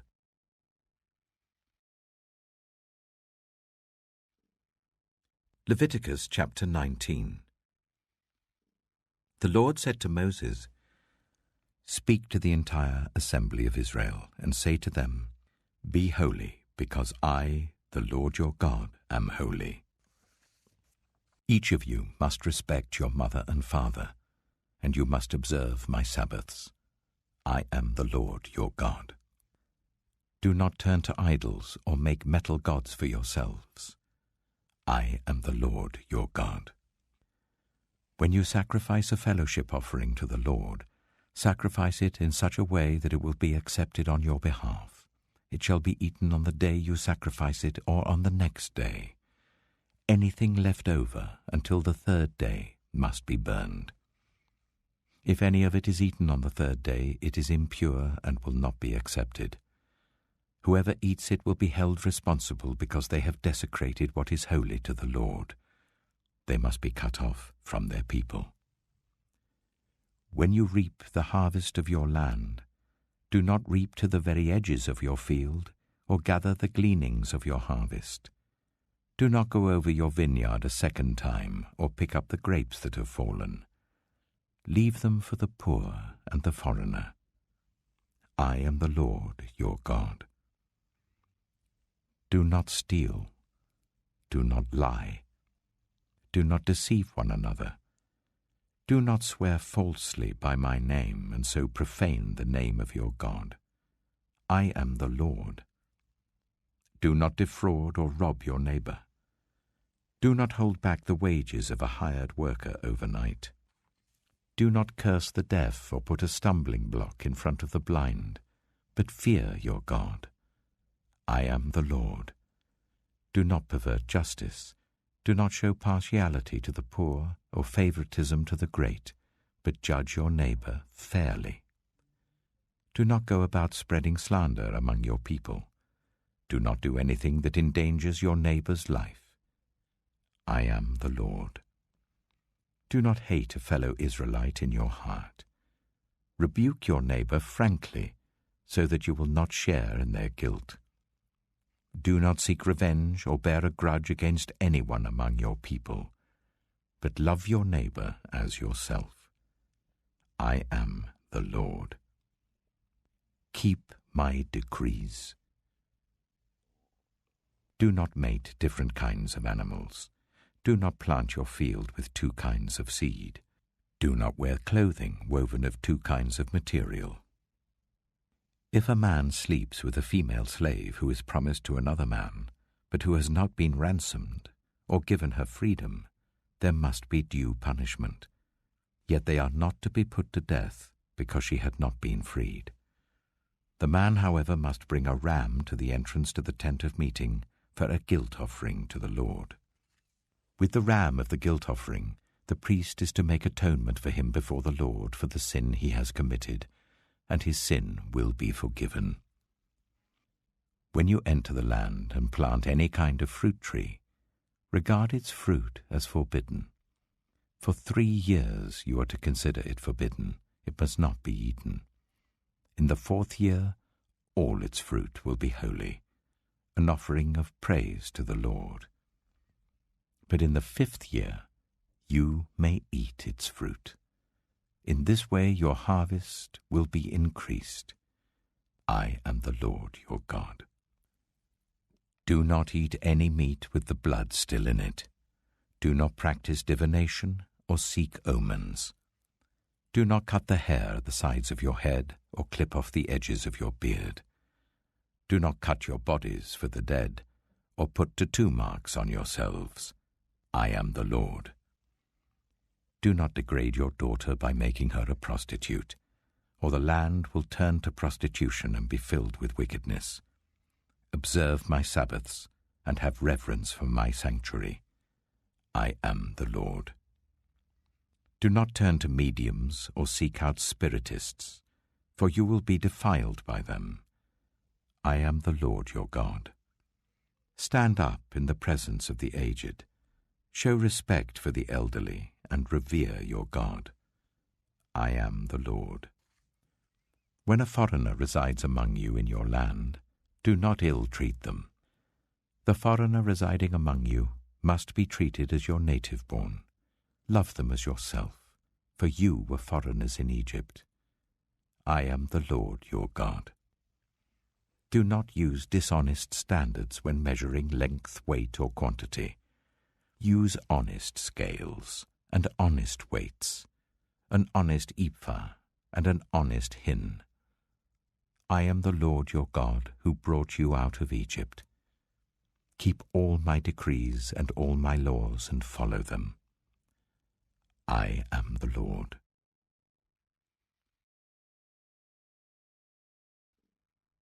Leviticus chapter 20. The Lord said to Moses, "Say to the Israelites, any Israelite or any foreigner residing in Israel who sacrifices any of his children to Moloch is to be put to death. The members of the community are to stone him. I myself will set my face against him and will cut him off from his people, for by sacrificing his children to Moloch, he has defiled my sanctuary and profaned my holy name. If the members of the community close their eyes when that man sacrifices one of his children to Moloch, and if they fail to put him to death, I myself will set my face against him and his family, and will cut them off from their people, together with all who follow him in prostituting themselves to Moloch. I will set my face against anyone who turns to mediums and spiritists to prostitute themselves by following them, and I will cut them off from their people. Consecrate yourselves and be holy, because I am the Lord your God. Keep my decrees and follow them. I am the Lord who makes you holy. Anyone who curses their father or mother is to be put to death. Because they have cursed their father or mother, their blood will be on their own head. If a man commits adultery with another man's wife, with the wife of his neighbor, both the adulterer and the adulteress are to be put to death. If a man has sexual relations with his father's wife, he has dishonored his father. Both the man and the woman are to be put to death. Their blood will be on their own heads. If a man has sexual relations with his daughter-in-law, both of them are to be put to death. What they have done is a perversion. Their blood will be on their own heads. If a man has sexual relations with a man, as one does with a woman, both of them have done what is detestable. They are to be put to death. Their blood will be on their own heads. If a man marries both a woman and her mother, it is wicked. Both he and they must be burned in the fire, so that no wickedness will be among you. If a man has sexual relations with an animal, he is to be put to death, and you must kill the animal. If a woman approaches an animal to have sexual relations with it, kill both the woman and the animal. They are to be put to death. Their blood will be on their own heads. If a man marries his sister, the daughter of either his father or his mother, and they have sexual relations, it is a disgrace. They are to be publicly removed from their people. He has dishonored his sister and will be held responsible. If a man has sexual relations with a woman during her monthly period, he has exposed the source of her flow, and she has also uncovered it.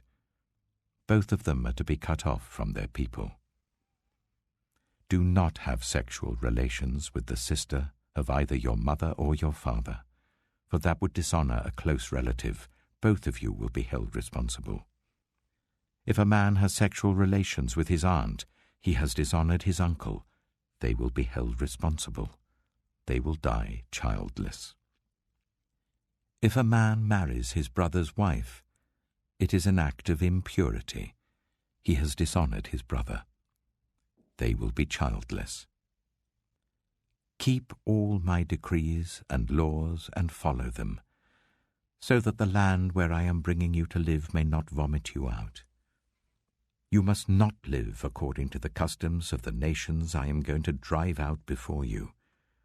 Because they did all these things, I abhorred them. But I said to you, you will possess their land. I will give it to you as an inheritance, a land flowing with milk and honey. I am the Lord your God, who has set you apart from the nations. You must therefore make a distinction between clean and unclean animals, and between unclean and clean birds. Do not defile yourselves by any animal or bird or anything that moves along the ground.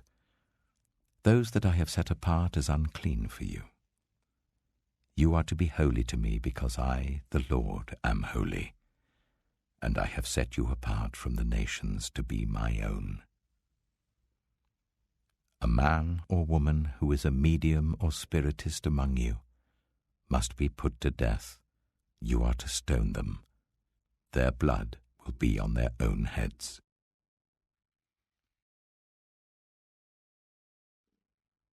Leviticus chapter 21.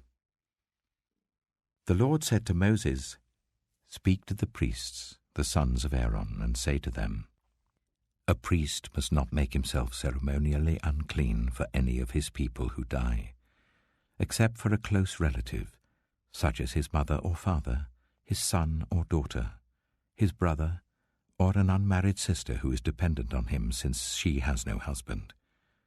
For her he may make himself unclean.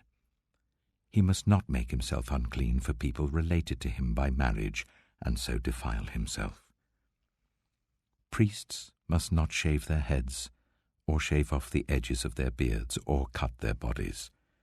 They must be holy to their God, and must not profane the name of their God.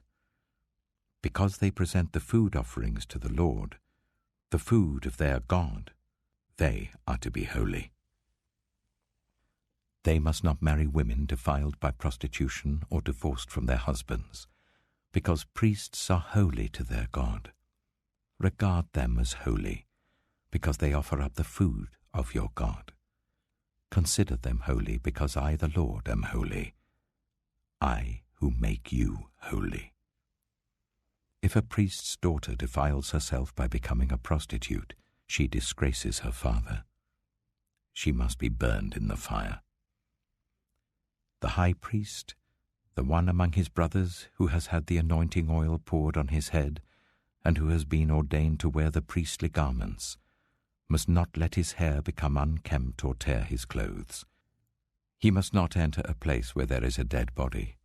He must not make himself unclean even for his father or mother, nor leave the sanctuary of his God or desecrate it, because he has been dedicated by the anointing oil of his God. I am the Lord. The woman he marries must be a virgin.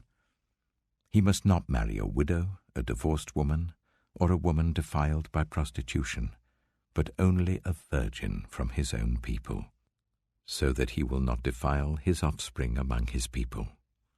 I am the Lord who makes him holy. The Lord said to Moses, Say to Aaron, For the generations to come none of your descendants who has a defect may come near to offer the food of his God. No man who has any defect may come near, no man who is blind or lame, disfigured or deformed, no man with a crippled foot or hand, or who is a hunchback or a dwarf, or who has any eye defect, or who has festering or running sores or damaged testicles. No descendant of Aaron the priest who has any defect is to come near to present the food offerings to the Lord. He has a defect. He must not come near to offer the food of his God. He may eat the most holy food of his God, as well as the holy food. Yet because of his defect, he must not go near the curtain or approach the altar, and so desecrate my sanctuary. I am the Lord who makes them holy.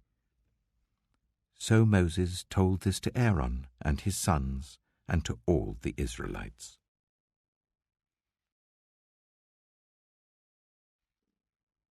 Leviticus chapter 22. The Lord said to Moses, Tell Aaron and his sons to treat with respect the sacred offerings the Israelites consecrate to me, so that they will not profane my holy name. I am the Lord. Say to them, For the generations to come, if any of your descendants is ceremonially unclean and yet comes near the sacred offerings that the Israelites consecrate to the Lord, that person must be cut off from my presence. I am the Lord. If a descendant of Aaron has a defiling skin disease or a bodily discharge, he may not eat the sacred offerings until he is cleansed. He will also be unclean if he touches something defiled by a corpse or by anyone who has an emission of semen, or if he touches any crawling thing that makes him unclean, or any person who makes him unclean, whatever the uncleanness may be. The one who touches any such thing will be unclean till evening. He must not eat any of the sacred offerings unless he has bathed himself with water. When the sun goes down, he will be clean, and after that he may eat the sacred offerings, for they are his food. He must not eat anything found dead or torn by wild animals, and so become unclean through it. I am the Lord. The priests are to perform my service in such a way that they do not become guilty and die for treating it with contempt. I am the Lord who makes them holy. No one outside a priest's family may eat the sacred offering, nor may the guest of a priest or his hired worker eat it. But if a priest buys a slave with money, or if slaves are born in his household, they may eat his food. If a priest's daughter marries anyone other than a priest, she may not eat any of the sacred contributions. But if a priest's daughter becomes a widow or is divorced, yet has no children, and she returns to live in her father's household as in her youth, she may eat her father's food. No unauthorized person, however, may eat it. Anyone who eats a sacred offering by mistake must make restitution to the priest for the offering and add 1/5 of the value to it. The priests must not desecrate the sacred offerings the Israelites present to the Lord by allowing them to eat the sacred offerings and so bring upon them guilt requiring payment. I am the Lord who makes them holy. The Lord said to Moses, Speak to Aaron and his sons and to all the Israelites and say to them, If any of you, whether an Israelite or a foreigner residing in Israel, presents a gift for a burnt offering to the Lord, either to fulfill a vow or as a free will offering, you must present a male without defect from the cattle, sheep, or goats, in order that it may be accepted on your behalf. Do not bring anything with a defect, because it will not be accepted on your behalf. When anyone brings from the herd or flock a fellowship offering to the Lord, to fulfill a special vow or as a free will offering, it must be without defect or blemish to be acceptable. Do not offer to the Lord the blind, the injured, or the maimed, or anything with warts or festering or running sores. Do not place any of these on the altar as a food offering presented to the Lord. You may, however, present as a free will offering an ox or a sheep that is deformed or stunted, but it will not be accepted in fulfillment of a vow. You must not offer to the Lord an animal whose testicles are bruised, crushed, torn, or cut. You must not do this in your own land, and you must not accept such animals from the hand of a foreigner and offer them as the food of your God. They will not be accepted on your behalf, because they are deformed and have defects. The Lord said to Moses, "When a calf, a lamb, or a goat is born, it is to remain with its mother for 7 days. From the 8th day on, it will be acceptable as a food offering presented to the Lord. Do not slaughter a cow or a sheep and its young on the same day."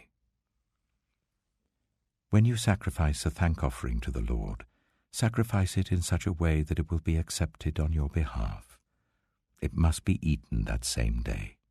Leave none of it till morning. I am the Lord. Keep my commands and follow them. I am the Lord. Do not profane my holy name, for I must be acknowledged as holy by the Israelites. I am the Lord who made you holy, and who brought you out of Egypt to be your God. I am the Lord.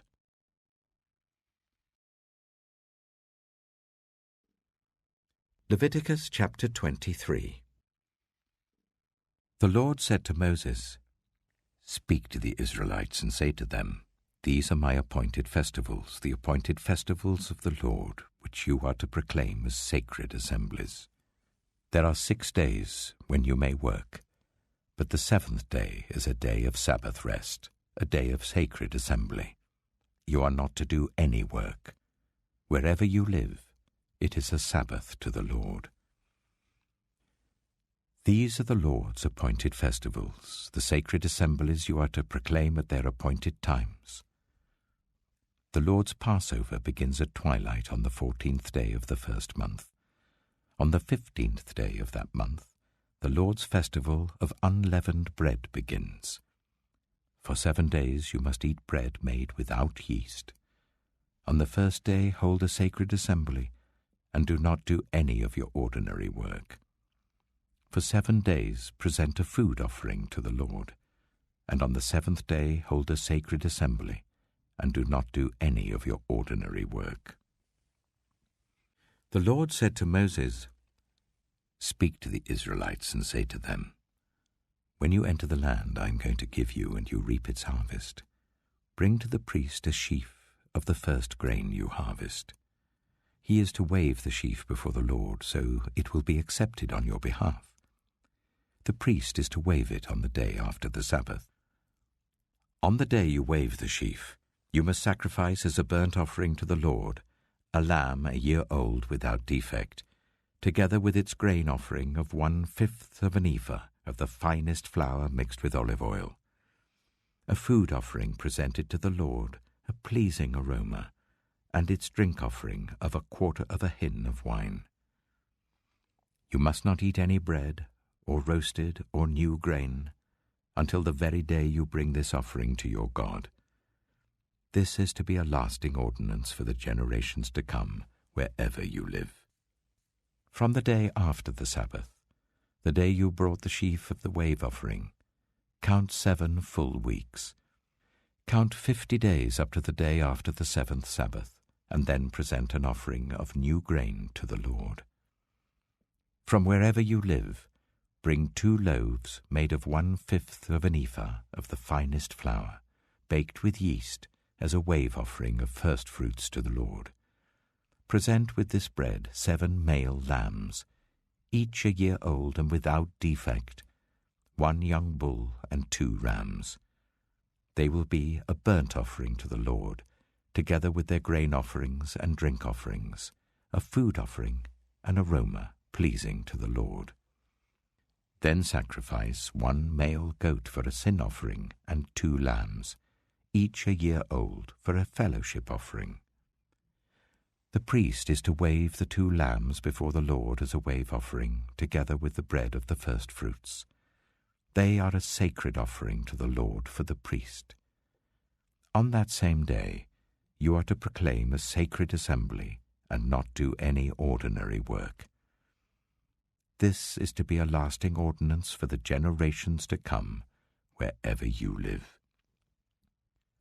When you reap the harvest of your land, do not reap to the very edges of your field, or gather the gleanings of your harvest.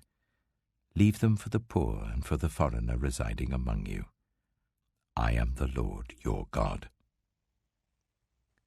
The Lord said to Moses, "Say to the Israelites, on the first day of the 7th month, you are to have a day of Sabbath rest, a sacred assembly commemorated with trumpet blasts. Do not do any of your ordinary work, but present a food offering to the Lord." The Lord said to Moses, "The 10th day of this 7th month is the Day of Atonement. Hold a sacred assembly and deny yourselves, and present a food offering to the Lord. Do not do any work on that day, because it is the Day of Atonement, when atonement is made for you before the Lord your God. Those who do not deny themselves on that day must be cut off from their people. I will destroy from among their people anyone who does any work on that day. You shall do no work at all. This is to be a lasting ordinance for the generations to come wherever you live. It is a day of Sabbath rest for you, and you must deny yourselves. From the evening of the 9th day of the month until the following evening, you are to observe your Sabbath." The Lord said to Moses, "Say to the Israelites, on the 15th day of the 7th month, the Lord's festival of tabernacles begins, and it lasts for 7 days. The first day is a sacred assembly. Do not do any of your ordinary work. For 7 days present food offerings to the Lord, and on the 8th day hold a sacred assembly and present a food offering to the Lord. It is the closing special assembly. Do not do any of your ordinary work." These are the Lord's appointed festivals, which you are to proclaim as sacred assemblies for bringing food offerings to the Lord, the burnt offerings and grain offerings, sacrifices and drink offerings required for each day. These offerings are in addition to those for the Lord's Sabbaths, and in addition to your gifts, and whatever you have vowed, and all the freewill offerings you give to the Lord. So, beginning with the 15th day of the 7th month, after you have gathered the crops of the land, celebrate the festival to the Lord for 7 days. The first day is a day of Sabbath rest, and the 8th day also is a day of Sabbath rest. On the first day you are to take branches from luxuriant trees, from palms, willows, and other leafy trees, and rejoice before the Lord your God for 7 days. Celebrate this as a festival to the Lord for 7 days each year. This is to be a lasting ordinance for the generations to come. Celebrate it in the 7th month. Live in temporary shelters for 7 days. All native-born Israelites are to live in such shelters, so that your descendants will know that I made the Israelites live in temporary shelters when I brought them out of Egypt. I am the Lord your God." So Moses announced to the Israelites the appointed festivals of the Lord.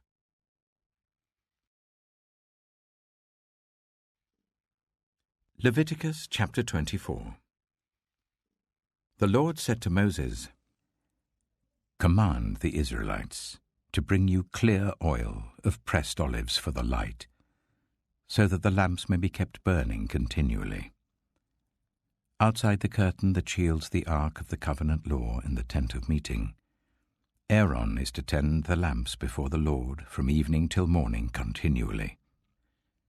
This is to be a lasting ordinance for the generations to come. The lamps on the pure gold lampstand before the Lord must be tended continually.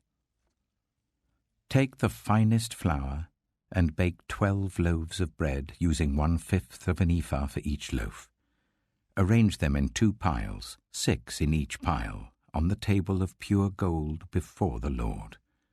By each pile put some pure incense as a memorial portion, to represent the bread and to be a food offering presented to the Lord. This bread is to be set out before the Lord regularly, Sabbath after Sabbath, on behalf of the Israelites, as a lasting covenant. It belongs to Aaron and his sons, who are to eat it in the sanctuary area, because it is a most holy part of their perpetual share of the food offerings presented to the Lord. Now the son of an Israelite mother and an Egyptian father went out among the Israelites, and a fight broke out in the camp between him and an Israelite.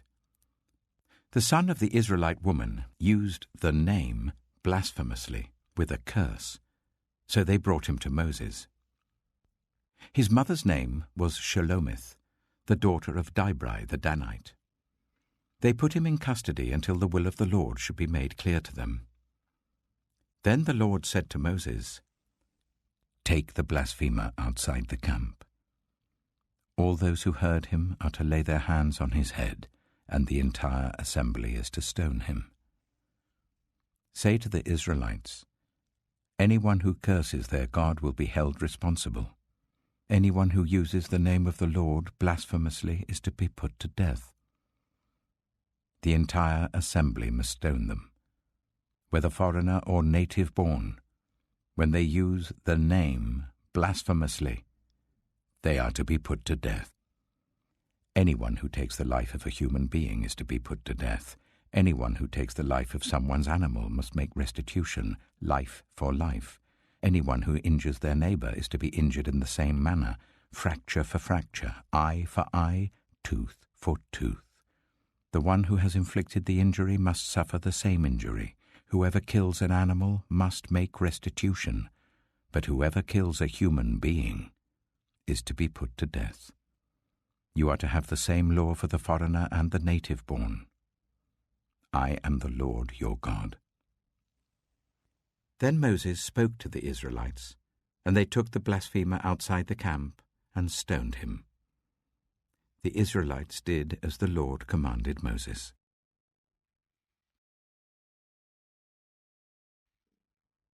Leviticus chapter 25. The Lord said to Moses at Mount Sinai, "Speak to the Israelites and say to them, when you enter the land I am going to give you, the land itself must observe a Sabbath to the Lord. For 6 years sow your fields, and for 6 years prune your vineyards and gather their crops.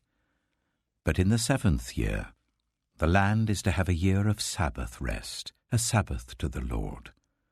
Do not sow your fields or prune your vineyards. Do not reap what grows of itself, or harvest the grapes of your untended vines. The land is to have a year of rest. Whatever the land yields during the Sabbath year will be food for you, for yourself, your male and female servants, and the hired worker and the temporary resident who live among you, as well as for your livestock and the wild animals in your land. Whatever the land produces may be eaten. Count 7 Sabbath years, 7 times 7 years, so that the 7 Sabbath years amount to a period of 49 years. Then sound the trumpet everywhere on the 10th day of the 7th month. On the day of atonement sound the trumpet throughout your land. Consecrate the 50th year and proclaim liberty throughout the land to all its inhabitants. It shall be a jubilee for you. Each of you is to return to your family property and to your own clan. The 50th year shall be a jubilee for you. Do not sow and do not reap what grows of itself, or harvest the untended vines, for it is a jubilee and is to be holy for you. Eat only what is taken directly from the fields. In this year of jubilee, everyone is to return to their own property. If you sell land to any of your own people or buy land from them, do not take advantage of each other. You are to buy from your own people on the basis of the number of years since the Jubilee, and they are to sell to you on the basis of the number of years left for harvesting crops. When the years are many, you are to increase the price, and when the years are few, you are to decrease the price, because what is really being sold to you is the number of crops.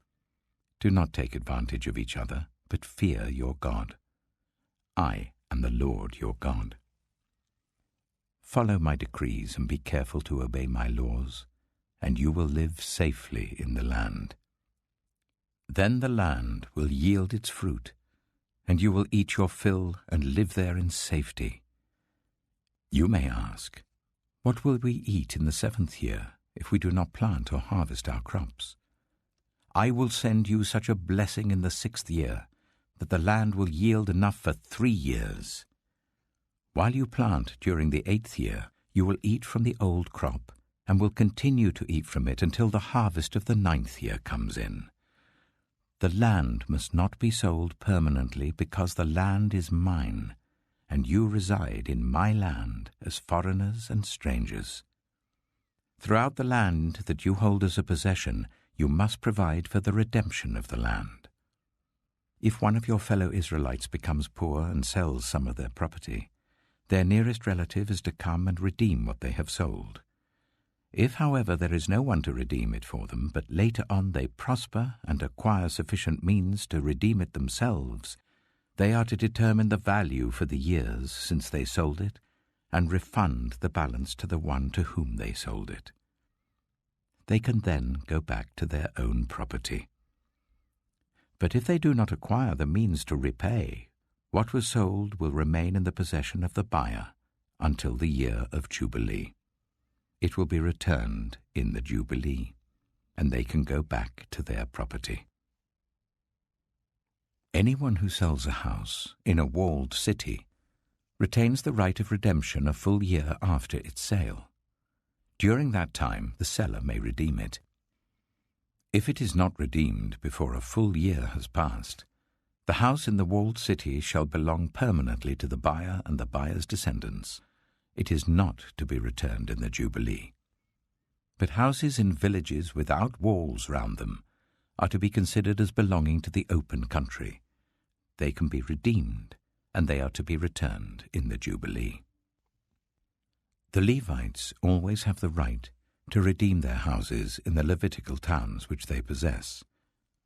So the property of the Levites is redeemable, that is, a house sold in any town they hold, and is to be returned in the Jubilee, because the houses in the towns of the Levites are their property among the Israelites. But the pasture land belonging to their towns must not be sold. It is their permanent possession. If any of your fellow Israelites become poor and are unable to support themselves among you, help them as you would a foreigner and stranger, so that they can continue to live among you. Do not take interest or any profit from them, but fear your God, so that they may continue to live among you. You must not lend them money at interest or sell them food at a profit. I am the Lord your God, who brought you out of Egypt to give you the land of Canaan, and to be your God. If any of your fellow Israelites become poor and sell themselves to you, do not make them work as slaves. They are to be treated as hired workers or temporary residents among you. They are to work for you until the year of Jubilee. Then they and their children are to be released, and they will go back to their own clans and to the property of their ancestors. Because the Israelites are my servants whom I brought out of Egypt, they must not be sold as slaves. Do not rule over them ruthlessly, but fear your God. Your male and female slaves are to come from the nations around you. From them you may buy slaves. You may also buy some of the temporary residents living among you and members of their clans born in your country, and they will become your property. You can bequeath them to your children as inherited property and can make them slaves for life, but you must not rule over your fellow Israelites ruthlessly. If a foreigner residing among you becomes rich and any of your fellow Israelites become poor and sell themselves to the foreigner or to a member of the foreigner's clan, they retain the right of redemption after they have sold themselves. One of their relatives may redeem them, an uncle or a cousin, or any blood relative in their clan may redeem them. Or, if they prosper, they may redeem themselves. They and their buyer are to count the time from the year they sold themselves up to the year of Jubilee. The price for their release is to be based on the rate paid to a hired worker for that number of years. If many years remain, they must pay for their redemption a larger share of the price paid for them. If only a few years remain until the year of Jubilee, they are to compute that and pay for their redemption accordingly. They are to be treated as workers hired from year to year. You must see to it that those to whom they owe service do not rule over them ruthlessly. Even if someone is not redeemed in any of these ways, they and their children are to be released in the year of Jubilee, for the Israelites belong to me as servants. They are my servants whom I brought out of Egypt. I am the Lord your God.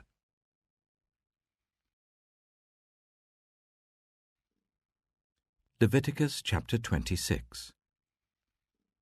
Do not make idols, or set up an image, or a sacred stone for yourselves. And do not place a carved stone in your land to bow down before it. I am the Lord your God. Observe my Sabbaths and have reverence for my sanctuary. I am the Lord. If you follow my decrees and are careful to obey my commands, I will send you rain in its season, and the ground will yield its crops and the trees their fruit. Your threshing will continue until grape harvest, and the grape harvest will continue until planting, and you will eat all the food you want and live in safety in your land. I will grant peace in the land, and you will lie down, and no one will make you afraid. I will remove wild beasts from the land, and the sword will not pass through your country. You will pursue your enemies, and they will fall by the sword before you. 5 of you will chase 100, and 100 of you will chase 10,000, and your enemies will fall by the sword before you. I will look on you with favor and make you fruitful and increase your numbers, and I will keep my covenant with you. You will still be eating last year's harvest when you will have to move it out to make room for the new. I will put my dwelling place among you, and I will not abhor you. I will walk among you and be your God, and you will be my people. I am the Lord your God, who brought you out of Egypt, so that you would no longer be slaves to the Egyptians. I broke the bars of your yoke, and enabled you to walk with heads held high. But if you will not listen to me, and carry out all these commands, and if you reject my decrees and abhor my laws and fail to carry out all my commands and so violate my covenant, then I will do this to you. I will bring on you sudden terror, wasting diseases, and fever that will destroy your sight and sap your strength. You will plant seed in vain, because your enemies will eat it. I will set my face against you, so that you will be defeated by your enemies. Those who hate you will rule over you, and you will flee even when no one is pursuing you. If, after all this, you will not listen to me, I will punish you for your sins 7 times over. I will break down your stubborn pride and make the sky above you like iron and the ground beneath you like bronze. Your strength will be spent in vain, because your soil will not yield its crops, nor will the trees of your land yield their fruit. If you remain hostile towards me and refuse to listen to me, I will multiply your afflictions 7 times over as your sins deserve. I will send wild animals against you, and they will rob you of your children, destroy your cattle, and make you so few in number that your roads will be deserted. If, in spite of these things, you do not accept my correction but continue to be hostile towards me, I myself will be hostile towards you, and will afflict you for your sins 7 times over. And I will bring the sword on you to avenge the breaking of the covenant. When you withdraw into your cities, I will send a plague among you, and you will be given into enemy hands. When I cut off your supply of bread, 10 women will be able to bake your bread in 1 oven, and they will dole out the bread by weight. You will eat, but you will not be satisfied.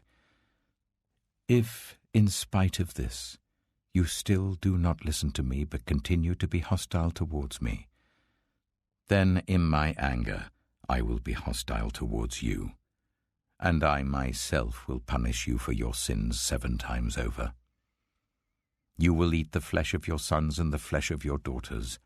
I will destroy your high places, cut down your incense altars, and pile your dead bodies on the lifeless forms of your idols. And I will abhor you.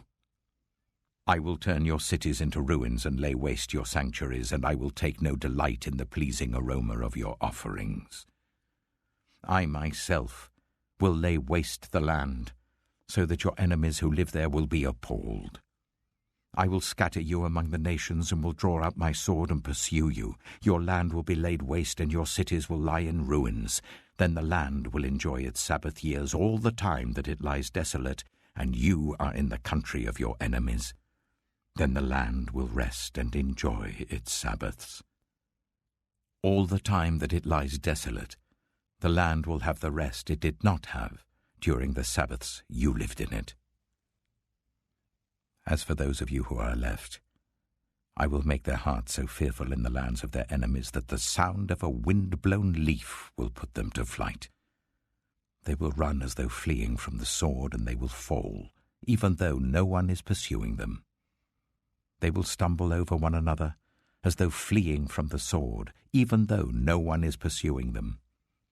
So you will not be able to stand before your enemies. You will perish among the nations. The land of your enemies will devour you. Those of you who are left will waste away in the lands of their enemies because of their sins. Also because of their ancestors' sins, they will waste away. But if they will confess their sins and the sins of their ancestors, their unfaithfulness and their hostility towards me, which made me hostile towards them, so that I sent them into the land of their enemies, then, when their uncircumcised hearts are humbled and they pay for their sin, I will remember my covenant with Jacob and my covenant with Isaac and my covenant with Abraham, and I will remember the land. For the land will be deserted by them, and will enjoy its Sabbaths while it lies desolate without them. They will pay for their sins because they rejected my laws and abhorred my decrees. Yet, in spite of this, when they are in the land of their enemies, I will not reject them or abhor them, so as to destroy them completely, breaking my covenant with them. I am the Lord their God.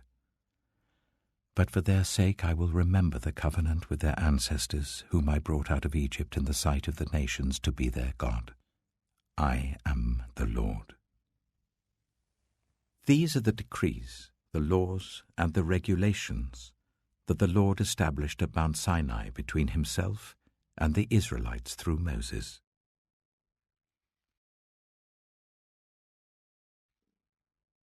Leviticus chapter 27. The Lord said to Moses, "Speak to the Israelites and say to them, if anyone makes a special vow to dedicate a person to the Lord by giving the equivalent value, set the value of a male between the ages of 20 and 60 at 50 shekels of silver according to the sanctuary shekel. For a female, set her value at 30 shekels. For a person between the ages of 5 and 20, set the value of a male at 20 shekels and of a female at 10 shekels. For a person between 1 month and 5 years, set the value of a male at 5 shekels of silver, and that of a female at 3 shekels of silver. For a person 60 years old or more, set the value of a male at 15 shekels, and of a female at 10 shekels. If anyone making the vow is too poor to pay the specified amount, the person being dedicated is to be presented to the priest, who will set the value according to what the one making the vow can afford. If what they vowed is an animal that is acceptable as an offering to the Lord, such an animal given to the Lord becomes holy. They must not exchange it or substitute a good one for a bad one, or a bad one for a good one. If they should substitute one animal for another, both it and the substitute become holy. If what they vowed is a ceremonially unclean animal, one that is not acceptable as an offering to the Lord, the animal must be presented to the priest, who will judge its quality as good or bad. Whatever value the priest then sets, that is what it will be. If the owner wishes to redeem the animal, a fifth must be added to its value. If anyone dedicates their house as something holy to the Lord, the priest will judge its quality as good or bad. Whatever value the priest then sets, so it will remain. If the one who dedicates their house wishes to redeem it, they must add a fifth to its value, and the house will again become theirs. If anyone dedicates to the Lord part of their family land, its value is to be set according to the amount of seed required for it, 50 shekels of silver to a homer of barley seed. If they dedicate a field during the year of Jubilee, the value that has been set remains. But if they dedicate a field after the Jubilee, the priest will determine the value according to the number of years that remain until the next year of Jubilee, and its set value will be reduced. If the one who dedicates the field wishes to redeem it, they must add a fifth to its value, and the field will again become theirs. If, however, they do not redeem the field, or if they have sold it to someone else, it can never be redeemed. When the field is released in the Jubilee, it will become holy, like a field devoted to the Lord. It will become priestly property. If anyone dedicates to the Lord a field they have bought which is not part of their family land, the priest will determine its value up to the year of Jubilee, and the owner must pay its value on that day as something holy to the Lord. In the year of Jubilee, the field will revert to the person from whom it was bought, the one whose land it was. Every value is to be set according to the sanctuary shekel, 20 gerahs to the shekel. No one, however, may dedicate the firstborn of an animal, since the firstborn already belongs to the Lord. Whether an ox or a sheep, it is the Lord's. If it is one of the unclean animals, it may be bought back at its set value, adding a fifth of the value to it. If it is not redeemed, it is to be sold at its set value. But nothing that a person owns and devotes to the Lord, whether a human being or an animal or family land, may be sold or redeemed. Everything so devoted is most holy to the Lord. No one devoted to destruction may be ransomed. They are to be put to death. A tithe of everything from the land, whether grain from the soil or fruit from the trees, belongs to the Lord. It is holy to the Lord. Whoever would redeem any of their tithe must add a fifth of the value to it. Every tithe of the herd and flock, every 10th animal that passes under the shepherd's rod, will be holy to the Lord. No one may pick out the good from the bad or make any substitution. If anyone does make a substitution, both the animal and its substitute become holy and cannot be redeemed. These are the commands the Lord gave Moses at Mount Sinai for the Israelites.